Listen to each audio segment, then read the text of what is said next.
Welcome to the 152nd episode of the Supernatural Occurrence Studies Podcast. And yet still so paranormal. My name is Jason Knight, host of the show, and with me, as always, is... Oscar Spector. Producer extraordinaire and podcast co-host. I didn't think I was going to remember that. I'm surprised you did too. I'm surprised I knew what to say.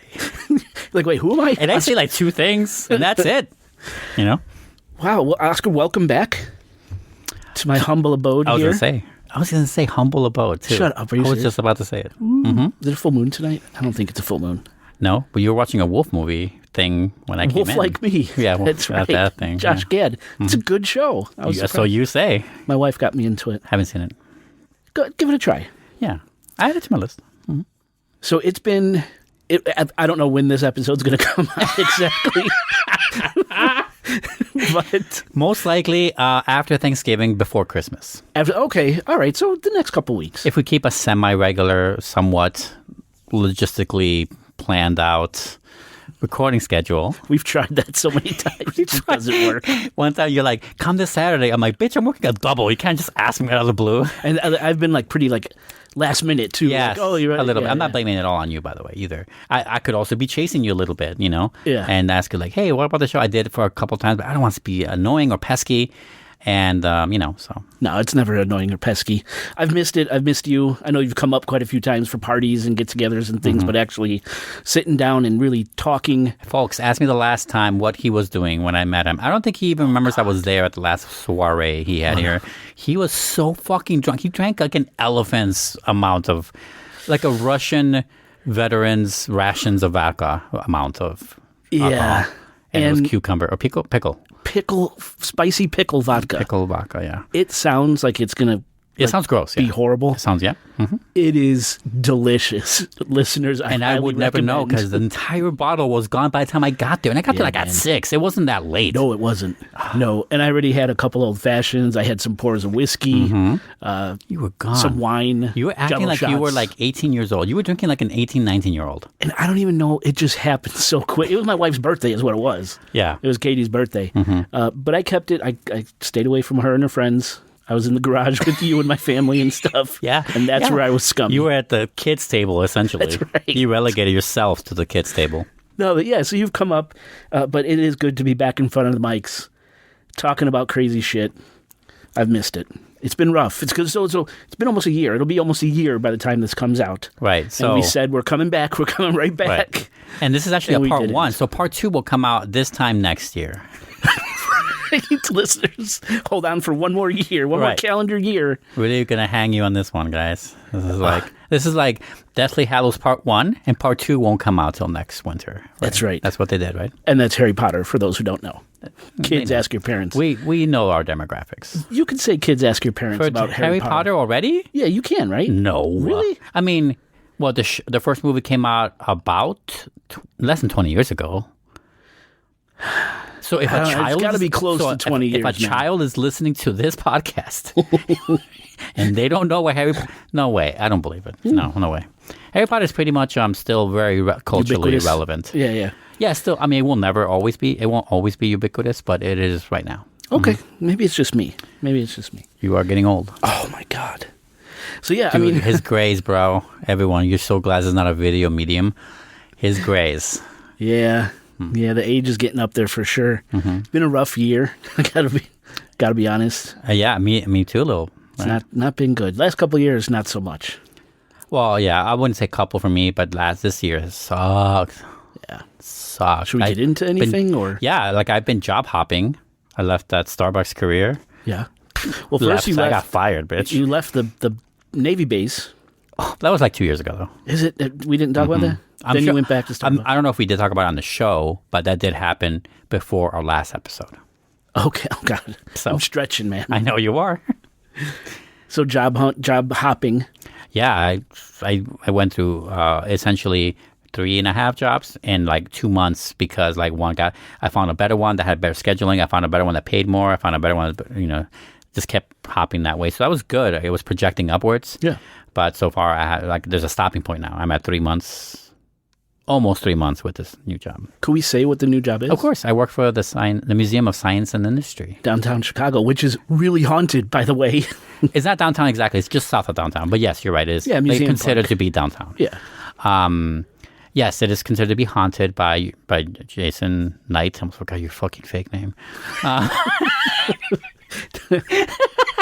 And like I remembered in the moment, like Knight, like The night. right, right. Mm-hmm. Yeah, it's supposed to be super haunted. Like that submarine's supposed to be haunted. Right. There's, I've been just like when I go there, bridge I see it as behind it. I kind of see it as work. So when I go there, I just go straight to the job area, and I don't really leave. I haven't explored anything. Really? I really Oh my should. God. I just haven't done it. On my day off or something. But then going to your job at your day off, and I love the museum, but it just feels like so much work. Yeah. But I will do it eventually, assuming I'm staying there. Because at this point, it's becoming a running gag with my friends. Are telling me like, "So when did you get a new job?" Yeah, like, no, I'm staying on this one still. I'm really going to give it a try this time. Right. So that's a running joke right now. So what else? Job hopping? Job hopping, dating life is horrible, horrendous, and fun also. It has its moments for sure. I shouldn't just think of the negatives. But I've been on this year alone. Not an insane amount, not a record breaking, not like Seinfeld level, but around 20 first dates with 20 different people. 20 first dates. Not the movie. That's 50 first dates. 50. Got it. And that was with the same person. Oh, right. That's right. And I remember everything. So. I feel like 20-something dates in a year. I think that's a lot. I feel like that's a lot. I mean, it's a lot for these peaky bastards out here. Yeah, 100%. Oh, yeah. I would hate to be dating today. Oh, you would hate it so My God. much. You would beg me to make a dating podcast just so you could vent your frustrations. That's how much you would hate it. Wow. I have single friends, and it's just nightmare story after You do nightmare collect story. a little bit of single friends. I'm doing it wrong. You have a lot of friends that are married or together with partners, but you had a lot of. You're the only solid rock in the friend groups that you create. Yeah, I think I think that's pretty solid. I think that's the right answer. Tony's doing good. Miserable, but they're together. Then that's not. Oh, well, I guess, yeah, it doesn't count then. All right. So maybe edit that one out. I don't know. No, I don't think he'll listen. He would never. No. Interesting show. What are your friends doing? Why would I listen to that? Exactly. Right. If it doesn't have sports or fantasy football, he ain't listening. Oh, he's still doing that. Oh, God, yeah. Oh, yikes. That's why I don't like him. I remember now. What about you, though? Why has it been rocky? Why has it been Balboa for you? Ugh, what a shit year, man. So I lost my job. Just gonna put that one right out Wait, there. where did you see it last? Did you retrace your steps? I don't want to retrace my Oh, steps. okay. That makes sense. So yeah, this job that I was with for over 10 years, dedicated 10 years of my life to, they just let me go at the beginning of our fiscal year this year. So at the end of March, because that fiscal year starts April 1. So at the very last day of March, they tried to trick me and say, we're going to have a meeting, to go over your next year and your goals. Oh yeah, real, shady shit like that. So like, jump on this meeting at this time. We're going to go over your goals for next year. You're picking up some new accounts, blah, blah, blah. I kind of had a feeling. And sure enough, I jumped at that meeting and they let me go. Wow. It feels like the corporate version of, what's that movie with Johnny Depp and Al Pacino? Devil's Advocate? Johnny Depp, not... Oh, sorry. Well, yeah, where'd it come not from? Carlito's Way. Fuck, it has a name in it. Devil's Advocate. How did I pull that out? You're thinking of Keanu Reeves. Kininu. Yeah. Keanu. Johnny Depp and... No. Johnny Depp, yes, and Al Pacino. It's a gangster movie. He plays a cop and infiltrating the mafia on the east side. Donnie Brasco? Danny Brasco. Thank you. Yeah. Remember Danny Brasco? Like, it's like, they kill you with a smile. Oh, right. When you get invited to a certain part, like that guy, Al Pacino's character knew if you were going to die, you get invited to a certain party at a certain time, and he knew that if you're wearing any jewelry or money, that would get stolen off you. So he takes it all off. Right, he takes it all off because he goes to the party because they found out that Yeah. Depp was a cop. Spoiler alert for the 40-year-old movie. That's a lot of casino in there, too. A little bit. Saying. Yes, Yeah. you're right. When you get called, there's a chance you're not I'm saying coming is that back. you knew the way Al Pacino knew it. I did. I had a feeling because around with these big companies, Japanese companies, at the end of the fiscal year, big things happen every single year. Everyone's panicking, everyone's nervous, everyone's sweating. Really? Oh yeah. So weird. So I kind of had a feeling because the thing with corporate America is they don't give a fuck about you. No, they don't. They don't give a fuck about what you've done for them. They want you to do well, but they don't want you to do too well. And I was doing very well. Why wouldn't they want you to do too well? It's like a threatening base? Like Money. It's all money. They don't want to pay. Oh, I see. They don't want to. They'll get someone else to do it. Oh, I see. Cheaper. Or they'll take my responsibilities. The answer is much worse than I thought it was. Or they'll take my responsibilities and pass it out among all the other poor bastards that are still there. You should do what I do and barely do a good job. No. I do a good job, just not a great job. Yeah. So, I mean, that was a huge change in life. I mean, from doing fantastically to a grinding halt, that's scary. Now, it could have been 10 times worse, but my company was generous, I guess, and they gave me a really good severance. So I was able to live off the severance. They covered my family's insurance, which was quite a few $1,000s a month, which is really sick. But that's how much it was. It sounds sickening, what you just said. That's how much it was. I don't have insurance, as you all can hear it. So I wasn't, down and out and broke. Had plenty of money coming in, but just that mindset, where, fuck, I don't have nothing to do now, Yeah. It was very hard to deal with. But we traveled, took my family on a cruise, took my wife to New Orleans during that time. We didn't do shows? Didn't do shows. Sorry. I was scripting shows. I have shows in the hopper here. But I also was scripted doing a few. Yeah, I was doing some writing. But it could have been a lot worse. But it's just a mental thing. It shakes your confidence, makes you guess, am I really good at what I do, or was I just lucky? Am I a piece of shit? So it was really rough. It was rough. But we traveled, we had fun, partied all summer, and I have a new job now that I'm pretty excited about. Yeah. For a competitor. So it's going to be my life's mission to beat my former company as often as I can, Right. A little competition there. But that was the worst. And so I'm just getting over that now. And everything's okay. But that was rough. It was really rough. Yeah, talk about that insight you're talking about. Like you had some insight into. I mean, negative insight for sure. You had some ups and downs in your off time, but insight regardless, right? That you made of yourself, including some writing. I went through something similar too when I was job hopping, and there was 2 months in there where I didn't work at all. And I applied everywhere. A lot of places that I would never go, but I still applied. Yeah. And one of those things is that, and especially when I started my first of those jobs, that I already forgot what it was. Anyway, it doesn't matter. And I still feel it. It still feels it to this day. But it's when I walked in there to those jobs, the interview and the orientation process, right, all that shit, is that like I just really solidified my utmost desire to never have to work and these kind of things again. So I started like feeling the fire on my own ass a little. And I started writing a lot more because I wanted to see if I could like not work for anyone else. Yeah. Just really hate it. And I don't have like a big cross to bear. I don't have a huge amount of dependence. I live pretty simply. But I still wanted to get the fuck out of the job force. Yeah. So I've been writing a lot more these days. For myself, not for the show. So sorry, folks. A mixed bag of a script here, a short story there, trying to do a bunch of different things and trying to see what sticks and what I can finish better or more. So I just want to, maybe I'm looking into self-publishing ideas and all this stuff. Like I just want to write something in a projected timetable of 2 years and get something out. But yeah, it makes me want to get out faster. To get paid to do what you love. I mean, that's the dream. That's everyone's dream. Yeah, right. In my job, I deal with business owners, and a lot of these business owners have told me, like, the only reason why I own this company is because I was the worst employee. I wouldn't listen to anybody. I have to work for myself. No one else will hire me. So I did this. I built this. That's how I'm feeling right now. Yeah. I have such a problem with authority. Yeah. A lot of people are like that. They make some of the best entrepreneurs. So fucking go for it, man. But, other than that, family's doing great. My son's getting huge. My daughter has a boyfriend now. A paisa. What's that? A paisa. Oh, compadre? Yeah, right. Comba? Yeah. So that's something. That's that. Did your eye just twitch there? Works. I don't think these powerful mics can capture the eye twitch.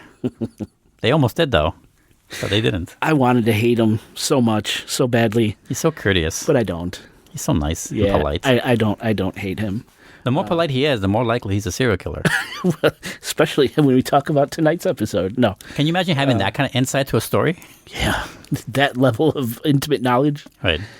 Yeah. So yeah, Kate, my wife's doing good. You know, she's working. Nico's doing good. And here we are recording again. And I hope, since I have stuff in the hopper, you have stuff in the hopper, we could keep this rolling for a while here. For 2 weeks. Because we had some listeners who were really excited that we were back. Right. And then we just stopped again. Just life, man. We teased them. We did one of those peep shows, but like for half the time that they paid for. That's right. You know? Actually, I don't know how that works. Is that how it works? I have no idea. I think. I don't know. I'm definitely too old for that kind of shit. They don't make those anymore, as far as I know. The peep shows?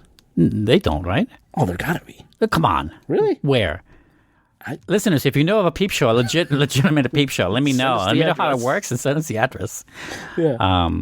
It's like a novelty. It's like seeing a pinball in a bar. Pee-wee was in a peep show, right? Jerking off. It wasn't too long. How long ago was that? I don't know. Was he in a peep show? Because Pee-wee in a peep show sounds... No, I think he was just fucked up. Not fucked up. What's wrong with that? You're right. I take that back. Yeah. Edit it's not that fucked out. up at all. It isn't. No, if that's your gig. But we do have it. an aversion to sexual... So why did he get it? You know what? This is going off the rails already. Because you're right. It's like... Oh, he was arrested? Well, he was jerking off. You can't do that. Yeah, that's the whole point. You do jerk off in those peep shows. Yeah, but it's not like legal. Is the peep show legal? The peep show's legal. Is it like are we talking about a strip joint or a peep show? Are we talking about the same thing? No, I think he was in a peep show. Then I think it's very common to jerk off. It's like those are old, okay, fine, maybe not legal, but it was common as fuck. Well, everyone knew that's what you did. Well, then what's but the you don't big get caught. Like, it's like if I littered and I get caught. Right, technically they're right, I think but this is no a little one gets more caught. serious than throwing a Big Mac wrapper on the floor. You're right, but I can't think of a more real world example for you. I can't either. Okay. I can't. I'm sorry. Right. Right. How do we start talking about you? this? You know who almost started a thing with Pee Wee Herman. We'll talk about this later. We're going to do, outtakes. Yeah. Listeners, listen after the show. There might be some weird shit there. Probably not. But yes, and then here we are. So here we are. Yes. Drinking whiskey, recording. I have a hell of a story for the next 2 episodes. I am so... We're guaranteeing 2, folks. What's that? We're guaranteeing 2 episodes this year. Yeah. Right.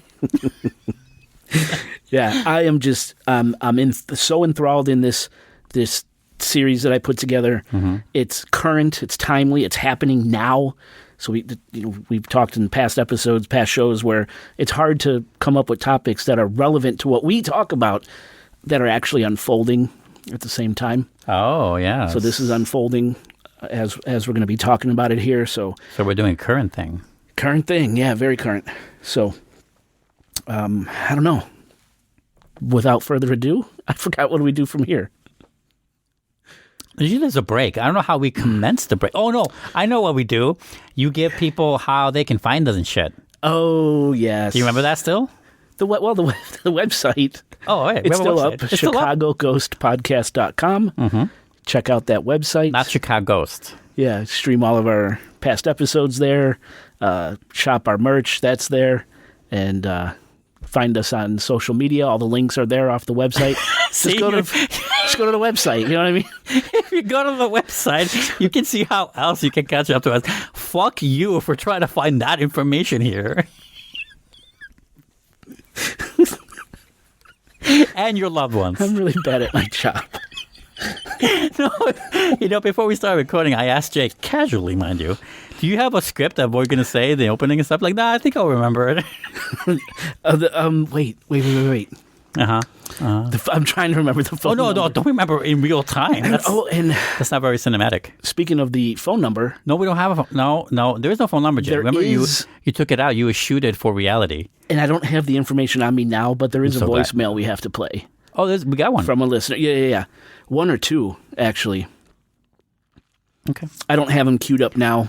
I figured this was going to be long enough, this episode. Okay. Because it's this. So maybe in the part 2 we'll show it? Yeah, I'll dust it. I'll dust off that voicemail. And okay. So if you know who you guys are, I will get to them. I did get them. I mean, it's been so long, they might have died already. Oh. What? Oh. Be super sad if they actually did die. That would feel. But you know what? I wouldn't have caused it. I would just be in a bad time. Yeah, exactly. 872-529-0767. Oh my God, you remembered. 872-529. You know, if you dial that backwards, right? Bloody Mary shows up with her niece. Wait, 872. Oh, did I fuck? 858-9300. No one outside of Chicago knows what you just said. 872-529-0767. No, that's right. You said it right the first time. Yes, got it. Why would you believe me? I don't know. I literally haven't rattled that off in a year. You do it in your sleep. Katie keeps texting me. Can you get him to stop saying the fucking phone number? Right. Tell him to take his CPAP off and stop talking. What's a CPAP? I don't know what that is. It helps you sleep when you're old and fat. Such an old fucking thing. Yeah, dude. Yeah. Oh, it's been a rough year, I'll tell you. I think we should... So we got the website, we got the phone number, we did a little catch-up. We also have Jay's medical bracelet on. No, not yet. You check? That's my next blood test, then I'll get that. Right. All right. Let's take a quick break. Let's do it.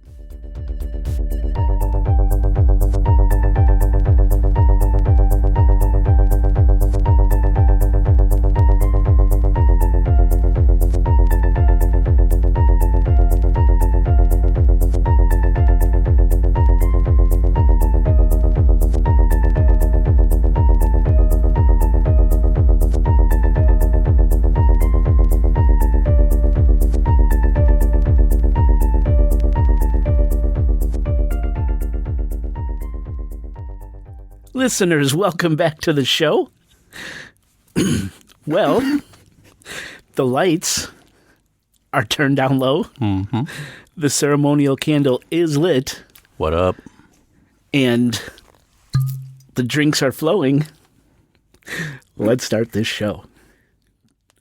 All right, listeners, before we start this whole crazy roller coaster, you got to go to the show notes. I've got a ton of photos there for you to see. There's so many players in this episode and the next.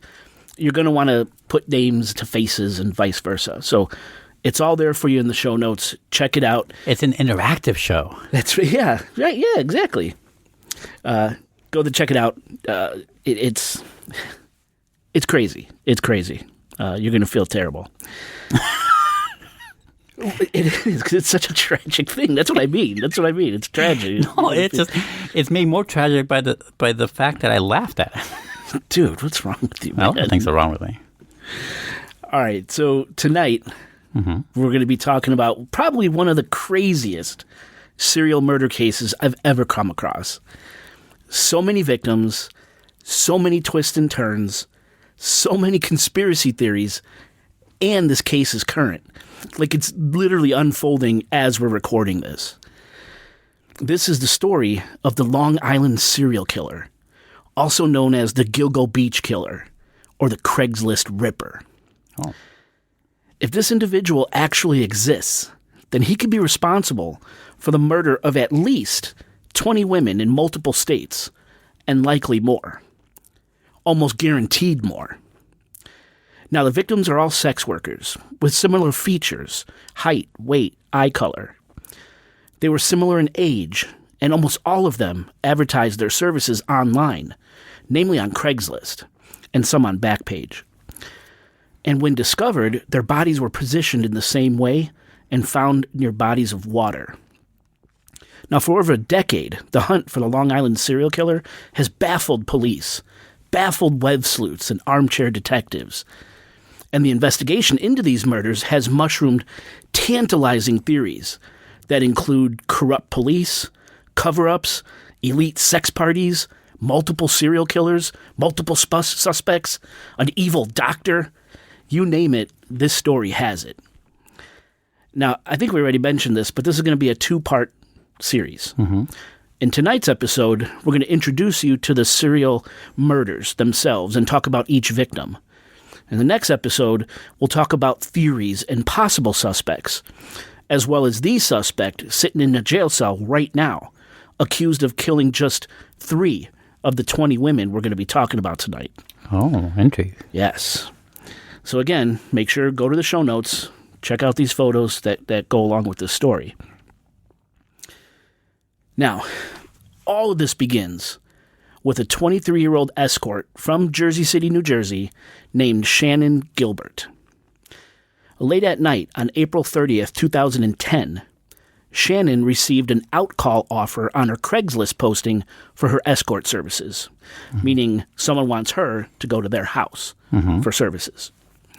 Someone on Long Island wanted Shannon's company for the night, So she meets up with her driver/security guy in Manhattan, a guy named Michael Pack, and the two drive out to Suffolk County, Long Island, about an hour and 15-minute drive from where the two had met up in Manhattan. At around 2 a.m. on May 1st, 2010, Michael Pack and Shannon Gilbert arrive at a house owned by a man named Joseph Brewer, which is in a gated community called Oak Beach Association on the south shore of Long Island. It's a very secluded, very private, relatively wealthy community off Ocean Parkway, overlooking the Atlantic Ocean. Now, between Ocean Parkway and the Atlantic Ocean is miles and miles of this difficult-to-traverse, unforgiving marshland with reeds that can grow over 12 feet tall. This is going to be really important. So, Shannon gets out of Michael Pack's truck, and she goes into Joe Brewer's home to conduct her business, while Pack stays in the car in case anything goes sideways with Shannon's date. That's Pack's job, to drive Shannon from client to client and intervene if anything gets too crazy. And for his services, Michael receives a cut of Shannon's nightly earnings. Right. Now, about 2.5 hours after Shannon enters Joe Brewer's home, at 4:51 a.m. on May 1st, again 2010, Suffolk County Police received a call from Shannon Gilbert, which lasted 23 minutes, during which Shannon begs for help because someone is after her and because someone is trying to kill her. She tells the 911 operator, quote, "They're plotting to kill me," and, quote, "They're going to kill me." Now, we're going to play part of this call. Not all of it because it's 23 minutes long. Right. So we're just going to play a part, but man, is it creepy. From the 911 call you're about to hear, you could tell something is definitely wrong with Shannon. She's obviously afraid for her life, and at times she seems to be talking in this dreamlike state, like she's drunk or high, or maybe like she's been drugged. At other times during the call, Shannon's painfully silent, while at other times she's screaming. You'll also hear in the background of this call Michael Pack, the driver, and Joseph Brewer, Shannon's date for the night, trying to convince her to leave his house. Now, Oscar, could we please play Shannon's 911 call? Only because you said please. State Police, Trooper Fry. State Police. Yeah, there's somebody after me. I'm sorry? There's somebody after me. Where are you? There's somebody after me. Okay, where are you?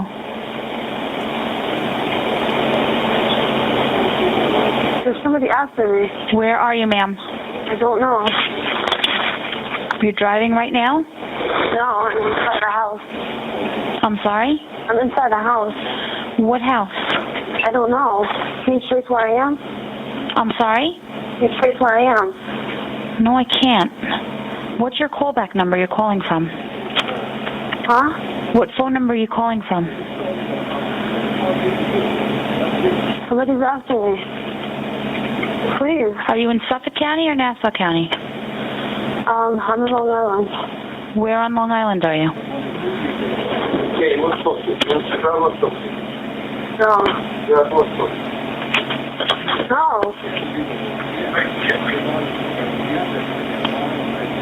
No. No. No, stop, no. Where in Long Island are you? In Suffolk County? Nassau County? Huh?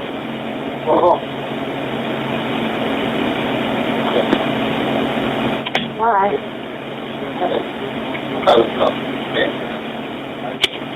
Why you call me by my name? Why? County, you on the line? Stop. Please. Stop it, please.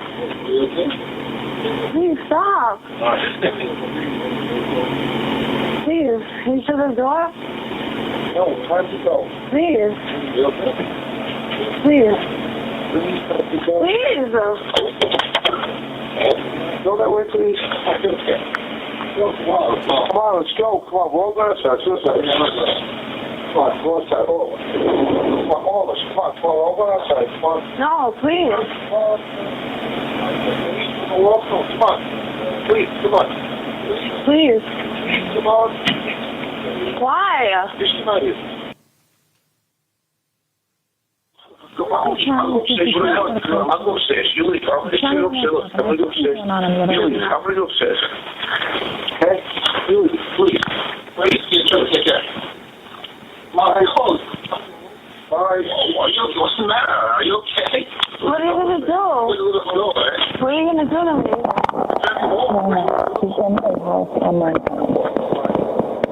Why? Huh? Well, I don't know, but it was transferred to me. Why? No. Are you going to kill me?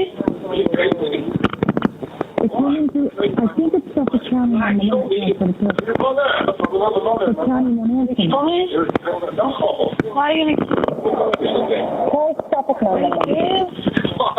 You freaking me out. Come on. I'm in the middle of nowhere. Let's go back to Manhattan. All right?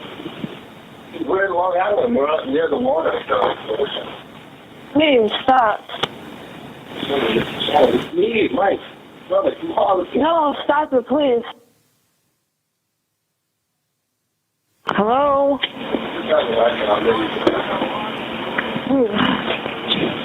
Hello? Please. What's the matter? What happened? Hello? Please, get me out of here, Lee.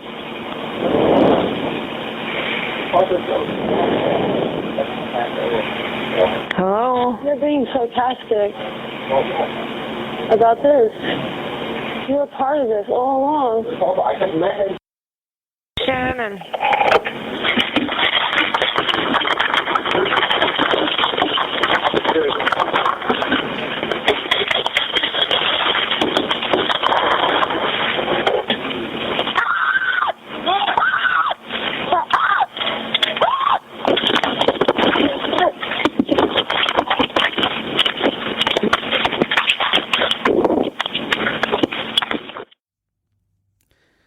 Now, as you heard in this call, Shannon eventually leaves Brewer's house, and she runs to a neighbor's house, an elderly man named Gus Coletti, a guy who's lived in Oak Beach Association, this community, for about 30 years.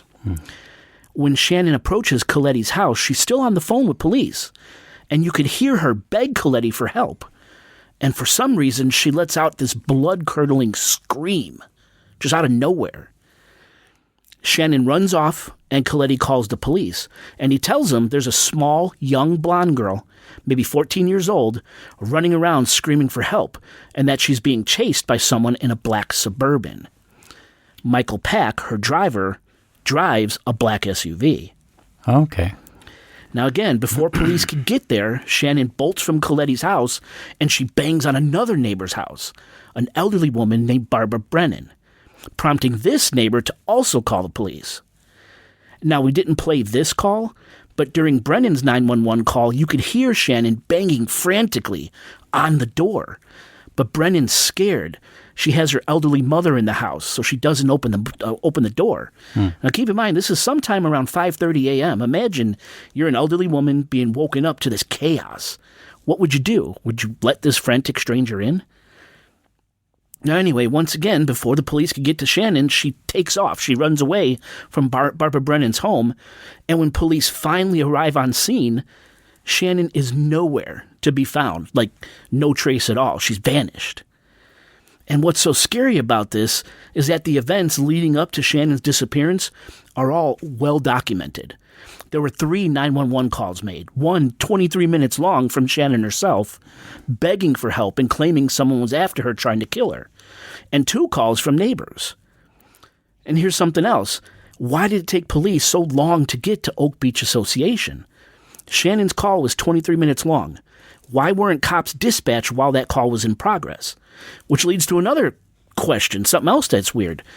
During her call, we hear Shannon ask 911 to trace the call, to which the operator says they can't. What?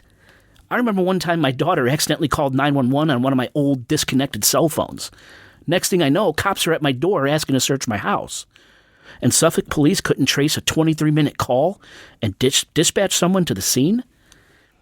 Plus, you have Gus Coletti's call and Barbara Brennan's call, And still, no one shows up until 5:40 a.m., almost a full hour after that first call was made by Shannon. Anything could happen in an hour. And it did. Yeah, she disappeared. Right.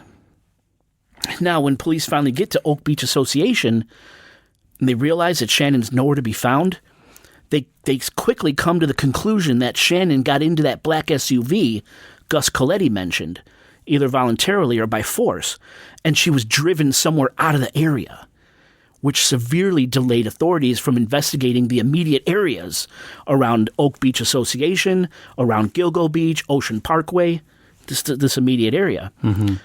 That, and as I mentioned just a few minutes ago, the location we're talking about here is just full of these reedy, marshy areas where vegetation could grow twice the height of a man, making any sort of feet-on-the-ground investigating extremely difficult, if not impossible. Now, I'm not saying that the police didn't want to go into these difficult areas and search, but they didn't. And it's here in this nasty, marshy area between the Atlantic Ocean and Ocean Parkway that Shannon Gilbert's body will be discovered on December 13th, 2011, 18 months after she disappeared. But I'm severely getting ahead of myself. Now, in December of 2010, so 7 months after Shannon went missing, the local Missing Persons Bureau asked veteran Suffolk County police officer John Malia to assist in the search for Shannon Gilbert, along with his partner, Blue, a German Shepherd. Oh, okay. So this is like Well, kind of that's a strange name for a guy. Yeah. Okay. And they never call him a cadaver dog, but it's kind of the impression I get is that Blue is a cadaver dog. Mm-hmm. Now, Malia and Blue had no luck at the gated community of Oak Beach Association. But the next day, on December 11th, 2010, Officer Malia decided to take Blue and search to the west, alongside Ocean Parkway, at Gilgo Beach. Here, again, the vegetation is thick and would have made an ideal spot for a killer to dump a body, say, from a vehicle. So the two start searching. And suddenly, Blue picked up a scent. And sure enough, a skeleton was discovered in the nearly disintegrated remains of a burlap sack. Now, in somber excitement, police assumed they had finally found Shannon Gilbert. They hadn't. It was someone else. Oh. 2 days later, on December 13th, 2010, while investigating this new crime scene, Officer Malia discovered a second body. By the end of that day, there would be 2 more sets of remains discovered, 4 bodies in total, found at Gilgo Beach, and none of them were Shannon Gilbert. As it turns out, police had unknowingly stumbled upon a graveyard, a dumping ground. The 4 bodies discovered at Gilgo Beach, collectively known as the Gilgo 4, were all sex workers that utilized the internet to advertise themselves, namely on Craigslist, just like Shannon Gilbert had done. The 4 bodies turned out to be Maureen Brainerd Barnes, age 25, Melissa Bartholomew, 24, Megan Waterman, 22, and Amber Lynn Costello, 27. And it was Melissa Bartholomew's remains that Officer Malia and Blue found first. The remains everyone thought belonged to Shannon Gilbert, but didn't. And all these women had gone missing between July of 2007 and September 2010. They couldn't tell immediately how old these bodies were because it's been years on some of them as opposed to months. There was a lot of decomp. Yeah. Now, the burlap helped slow Right, to a bit. Right. Because you mentioned skeleton. I'm like, after 7 months since the disappearance of Gilbert, I'm like, did not question the fact that this was more decomposed than it should have been. Oh, I see. I don't know. I guess maybe they just weren't thinking. Yeah, that excitement, like excitement of it. Right, we're finally solved this case. That could be a thing too. This isn't her. Mm-hmm. And maybe that's how they finally this is way too decomp to be. I think I convinced myself as I said that. No, it's cool. Now, when the remains of the women were discovered at Gilgo Beach, investigators were surprised to find that each woman was spaced almost exactly 500 feet from one another and 22 to 33 feet from the edge of Ocean Parkway. What's so strange about this is if you think about it, this methodical spacing of the bodies, think about a hunter's trophy room, right? You see all these stuffed animal heads, these trophies, all spaced nicely across the wall for the hunter to enjoy. It's like whoever killed these women was doing the same thing, like Gilgo Beach was the killer's trophy garden, a place he could visit and know exactly where each woman was, and relish in reliving his heinous acts over and over again. It's super creepy stuff. Now, to get deeper into the victim profile, the killer preferred petite females, around 100 pounds, give or take, between the ages of 22 to 27 years old, with hazel or green eyes. And as I mentioned, the Gilgo 4 were all sex workers, and they used the internet to advertise their services, another common point. Mm-hmm. All 4 had been killed by homicidal violence, specifically strangulation, and all had missing clothing and personal possessions. Something was missing from the body. Each victim was found face down, barefoot, and facing east. Each victim is said to have had contact with their killer shortly before their disappearance via burner cell phones or cell phones without an associated verified identity. Mm-hmm. Of the 4 victims, 2 of them had their personal cell phones used by the killer after their deaths, which I'll talk about here in a minute. In addition, each of the 4 victims were found similarly positioned, like I said, bound in a similar fashion by either belts or tape or both. And all the victims were found intact. These 4 victims were found intact. In other words, not dismembered. Mm-hmm. Yeah. And they were all wrapped in burlap. Same type of burlap? Yes, which comes into play here later. In the next episode, we'll get deeper into that. Okay. Because that's another, it leads off to this crazy place. Yeah. Now, Suffolk police saw the signs, but they were reluctant to come out and admit that a serial killer was operating on Long Island. And it took a long time for authorities to really tear into this case, which to some screams conspiracy. And we'll talk about this later, I promise. But for now, I want to give the victims their time. Get to know them a little bit and show that, they were more than just sex workers and drug addicts. They were more than just a notch in a killer's belt, more than a cautionary tale. Right. They all had a story. They had families that loved them and children that needed them. We cannot forget how quickly a little bump in the road can spiral out of control, and we could wind up in situations that we'd never think we'd be in, regardless of upbringing or financial status. None of these women set out to be prostitutes and drug addicts. Certainly none of them expected to be murdered, but that's exactly what happened, again and again and again. And I'll tell you, Oscar, putting this together, and I've been working on this episode for the better part of 4 months. Right. I'll tell you, this really fucked me up because I saw my daughter's face in so many of these girls. The hair, the blue eyes, the petite. Yeah. It fucked me up, man. How quickly something could go wrong. Yeah, I mean, like my, I wonder, like it feels like, a lot of people go with a profile of how you eventually catch a serial killer like this is that, assuming it's the same person, seems to be like most likely it is one person. We don't know. I mean, I don't know. I'm just saying because I never know. No, I know. Is that it's just so it's so peculiar. The more specific they are, the more it feels like it should evidently lead to them. So like the petiteness, the color eyes, the age bracket, right? The age bracket maybe not so. Maybe that's more common, right? But like otherwise. Like the 100 pounds, right?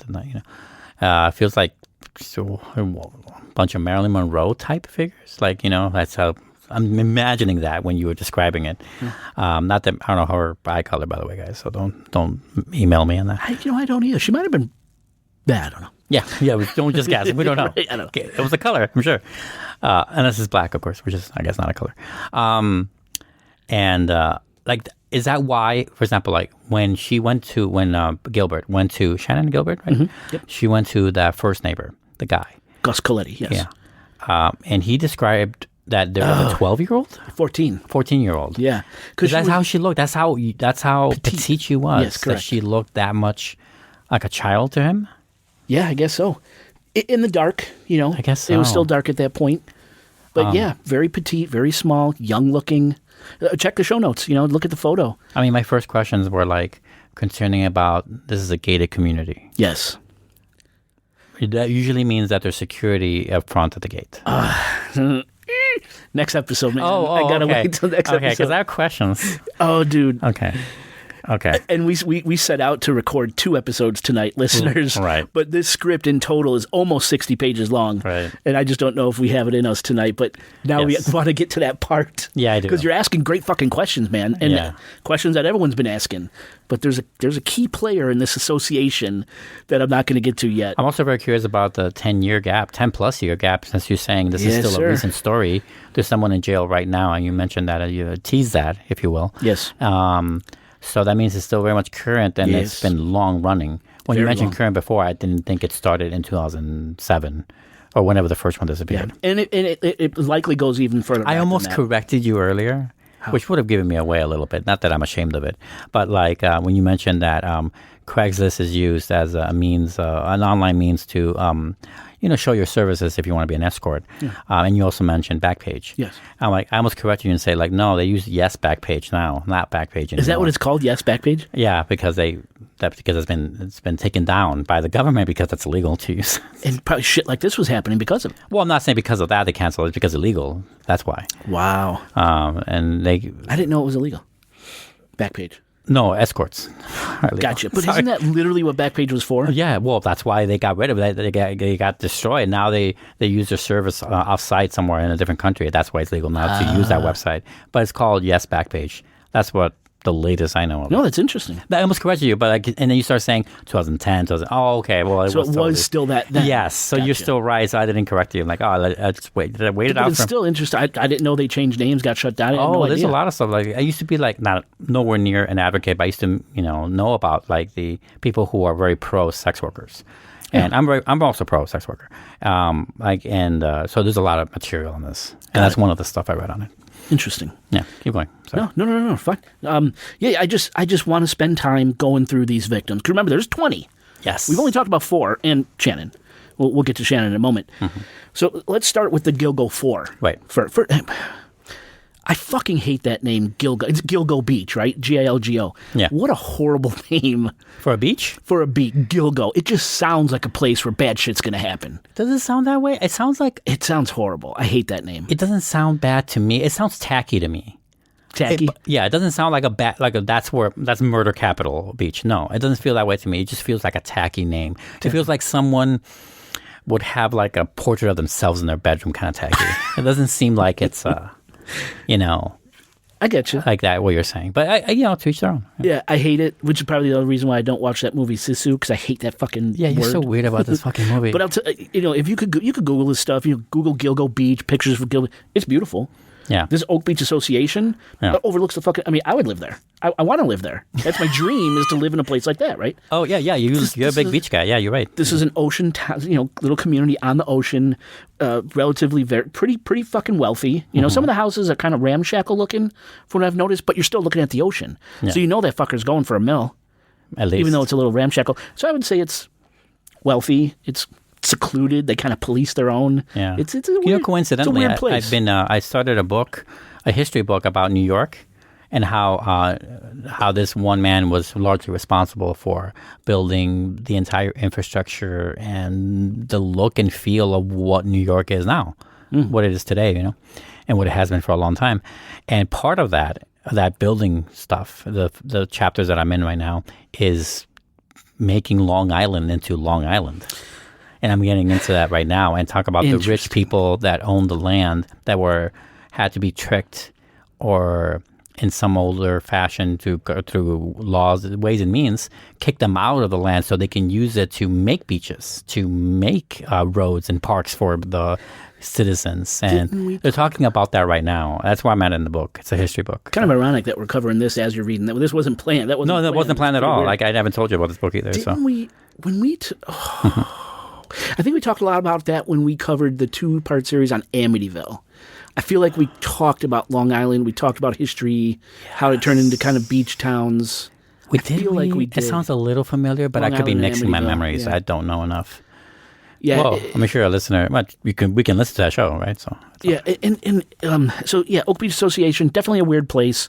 Long Island itself too is It's a pretty weird. I have family in Long Island, Ronkonkoma. Really? Remember we talked about the Lady of the Lake in Ronkonkoma No. in one of our episodes? I said sorry, my I don't family remember. lives. Yeah, it's okay.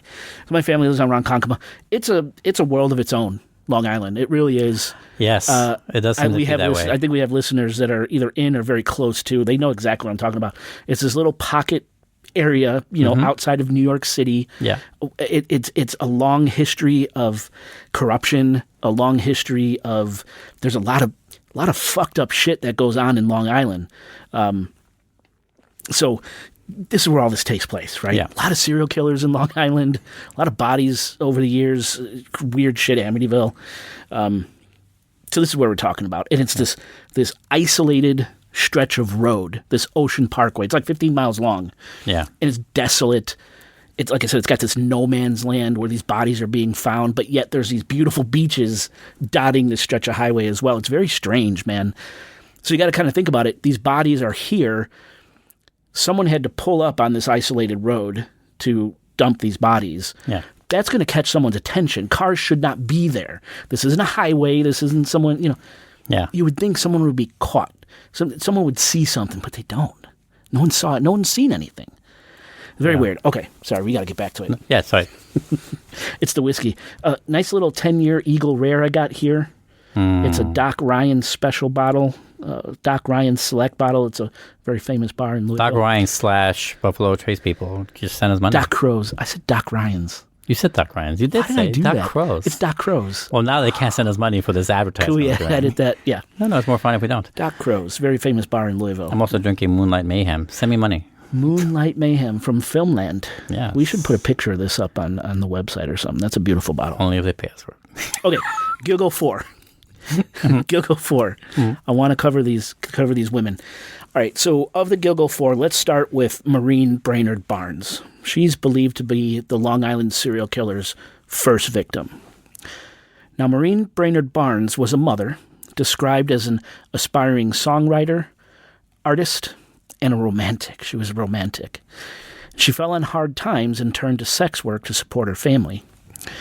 Maureen was 25 years old when she was last seen in New York City on July 9th, 2007.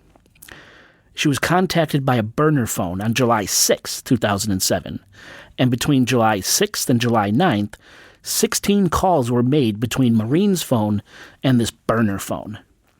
Now, the last cell phone ping for Maureen was on July 9th, 2007, at approximately 11:56 p.m. in Midtown Manhattan near the 59th Street Bridge.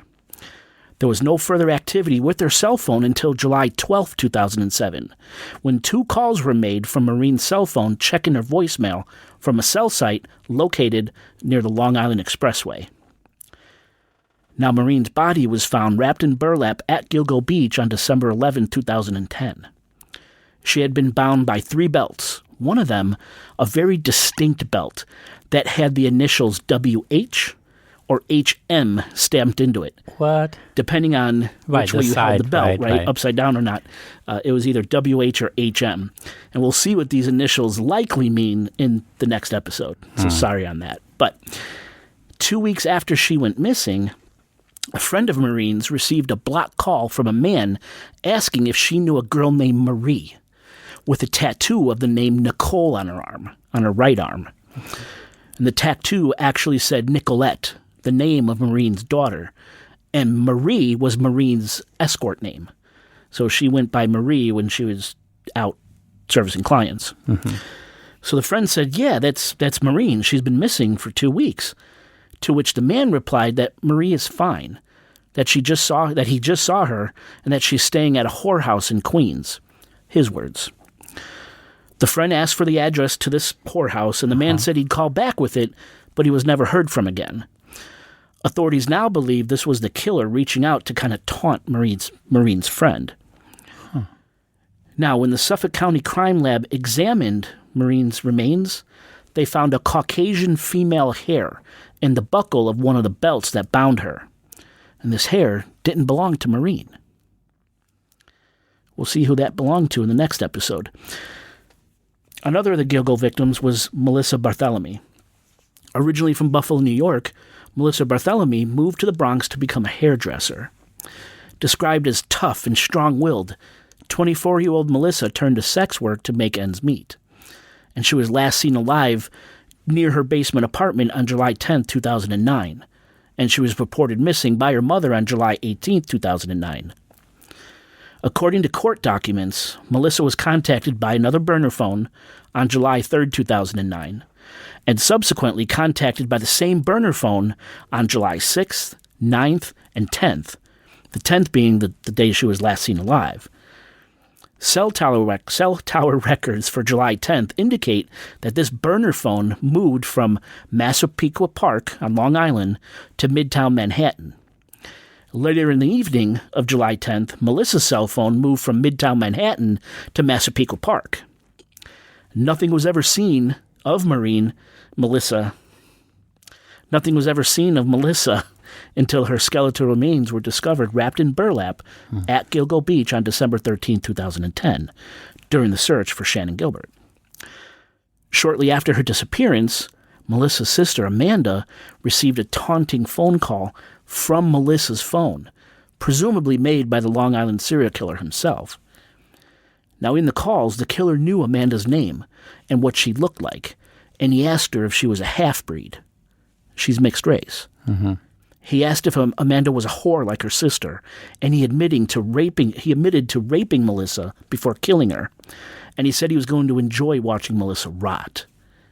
Amanda said the man spoke in a flat, monotone voice with a very thick New York, Long Island accent.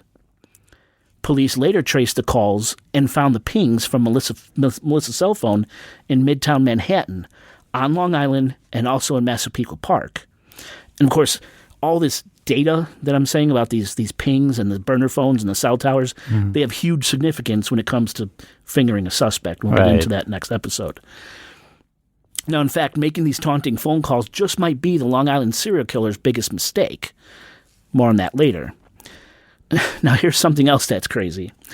To accelerate the search for Melissa Barthelomew's remains, her family hired a psychic who provided tantalizing clues that would prove prophetic. The psychic said Melissa would be found in a shallow grave along the shore, near a sign with the letter G. She was, in fact, found in a shallow grave along the shore of the Atlantic Ocean at Gilgo Beach. I mean, how much crazier could this shit get, right? A third Gilgo 4 victim was Megan Waterman. Megan was described as a force to be reckoned with, and definitely not a pushover. She was a mother and only 22 years old when she was last seen alive at approximately 1:30 a.m. at a Holiday Inn in Hauppauge, Long Island, on June 6, 2010. At that time, Megan was engaging in sex work to support her family. On June 5, 2010, Megan's cell phone was contacted by a burner cell phone, again, which had just been activated that day. Thereafter, Megan's phone communicated with this burner phone on June 6, 2010 at approximately 1:31 a.m., which is around the same time Megan was captured on video exiting that Holiday Inn in Hauppauge for the last time. Following that communication, the burner cell phone had no further activity. However, cell site records show that Megan's phone traveled to Massapequa Park, and the last cell site location being in Massapequa Park was at approximately 3:11 a.m. Megan Waterman's body was discovered wrapped in burlap at Gilgo Beach on December 13, 2010. Upon investigation of Megan's body, Caucasian female hairs were found near Megan's head and stuck to some tape she had been bound with. And once again, these hairs didn't belong to Megan. A Caucasian male hair was also found, located at the bottom of the burlap sack used to wrap Megan in. Mm-hmm. Now, finally, this one's pretty crazy. Finally, we have Amber Lynn Costello. Now, Amber Costello was a 27-year-old sex worker, last seen leaving her home in West Babylon on the south shore of Long Island during the late evening hours on September 2nd, 2010. The day prior to her disappearance, Amber's cell phone was contacted multiple times by a burner cell phone. During those communications, the burner cell phone connected to cell towers in West Amityville and in Massapequa Park. Thereafter, the burner cell phone traveled to West Babylon in proximity to where Amber was living and had contact with Amber's phone at approximately 12:05 a.m. on September 2nd, 2010. Around this same time, a prostitution client showed up at Amber's home. Now, Amber lived with heroin addicts, and Amber, too, she was a heroin addict. And she and her roommate, a guy named Dave Schaller, they ran this scam, a scam only raging addicts could think up. You see, Amber would place internet ads for escort services, and when men answered, Amber would invite them to her place, what's called in-calls in the biz. When clients arrived at Amber's place for these in-calls, they'd pay her cash for her services, and before anything could happen, Dave Schaller, her roommate, would jump out pretending to be this enraged boyfriend. The clients would get scared, flee the home, and Amber kept the money without having to engage in sex.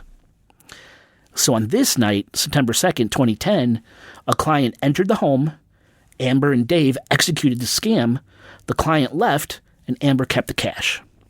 Easy peasy. Now, before he left, this client said he was, quote, just Amber's friend, and he told Dave Schaller to, quote, tell Amber I'll give her a call, and then he walked out the front door. Now, based on an interview with Schaller, he said this client was large. Ogrish was the term he used. He was white, approximately 6'4" to 6'6" in height, Damn. in his mid-40s, with dark bushy hair and big oval-style 1970s type glasses. What would prove to be a very accurate description. Now, outside of Amber's house, Schaller noticed that this particular client had a dark green, first-generation Chevy Avalanche parked in the driveway. Next, at approximately 1:18 a.m. on September 2nd, Amber's cell phone received a text message from this client's burner phone, and it said, quote, that was not nice, so do I get a credit for next time? End quote. Phone records show that this burner phone was located in Massapequa Park within 2 minutes of this text being sent. This Massapequa Park keeps coming up, right? So far, yeah. So does Midtown Manhattan. It's like, every time he says Massapequa Park, guys, take a shot. That's right. Well, here we go. Now, later in the day, on September 2nd, 2010, Amber was again contacted by the same client from the night before, the one with the Chevy Avalanche. The client said he wanted to see her again, but he didn't want to go to the house because of her boyfriend. Later still, on September 2nd, at approximately 9:32 p.m., that same burner cell phone again contacted Amber's phone. During this communication, the burner phone used a cell tower in Midtown Manhattan. The phone then traveled to Massapequa Park and had contact with Amber's phone at approximately 10:39 p.m. and again at 11:05 p.m. Cell tower records indicate that at approximately 11:17 p.m., the burner phone traveled to West Babylon in proximity to Amber Costello's house. Around the same time the burner phone pinged near Amber's house, Amber, for whatever reason, left her own cell phone behind, walked out her front door, and was never seen alive again. A few minutes after Amber left her house, Dave Schaller observed remember Dave Schaller's her roommate, right? Yeah. The one in the scam. Dave Schaller observed a dark-colored truck pass the home coming from the direction Amber had walked in. We presume this was the client's Chevy Avalanche, and Amber was inside. Amber's body was discovered wrapped in burlap at Gilgo Beach on December 13th, 2010, along with Melissa Bartholomew and Megan Waterman. An examination of Amber's body revealed that she had been bound by 3 pieces of clear or white duct tape, and a Caucasian female hair was recovered from a piece of that tape, located near Amber's head. And again, the hair did not belong to Amber. Right. So that's the Gilgo 4. 4 sex workers discovered murdered at Gilgo Beach on the south shore of Long Island.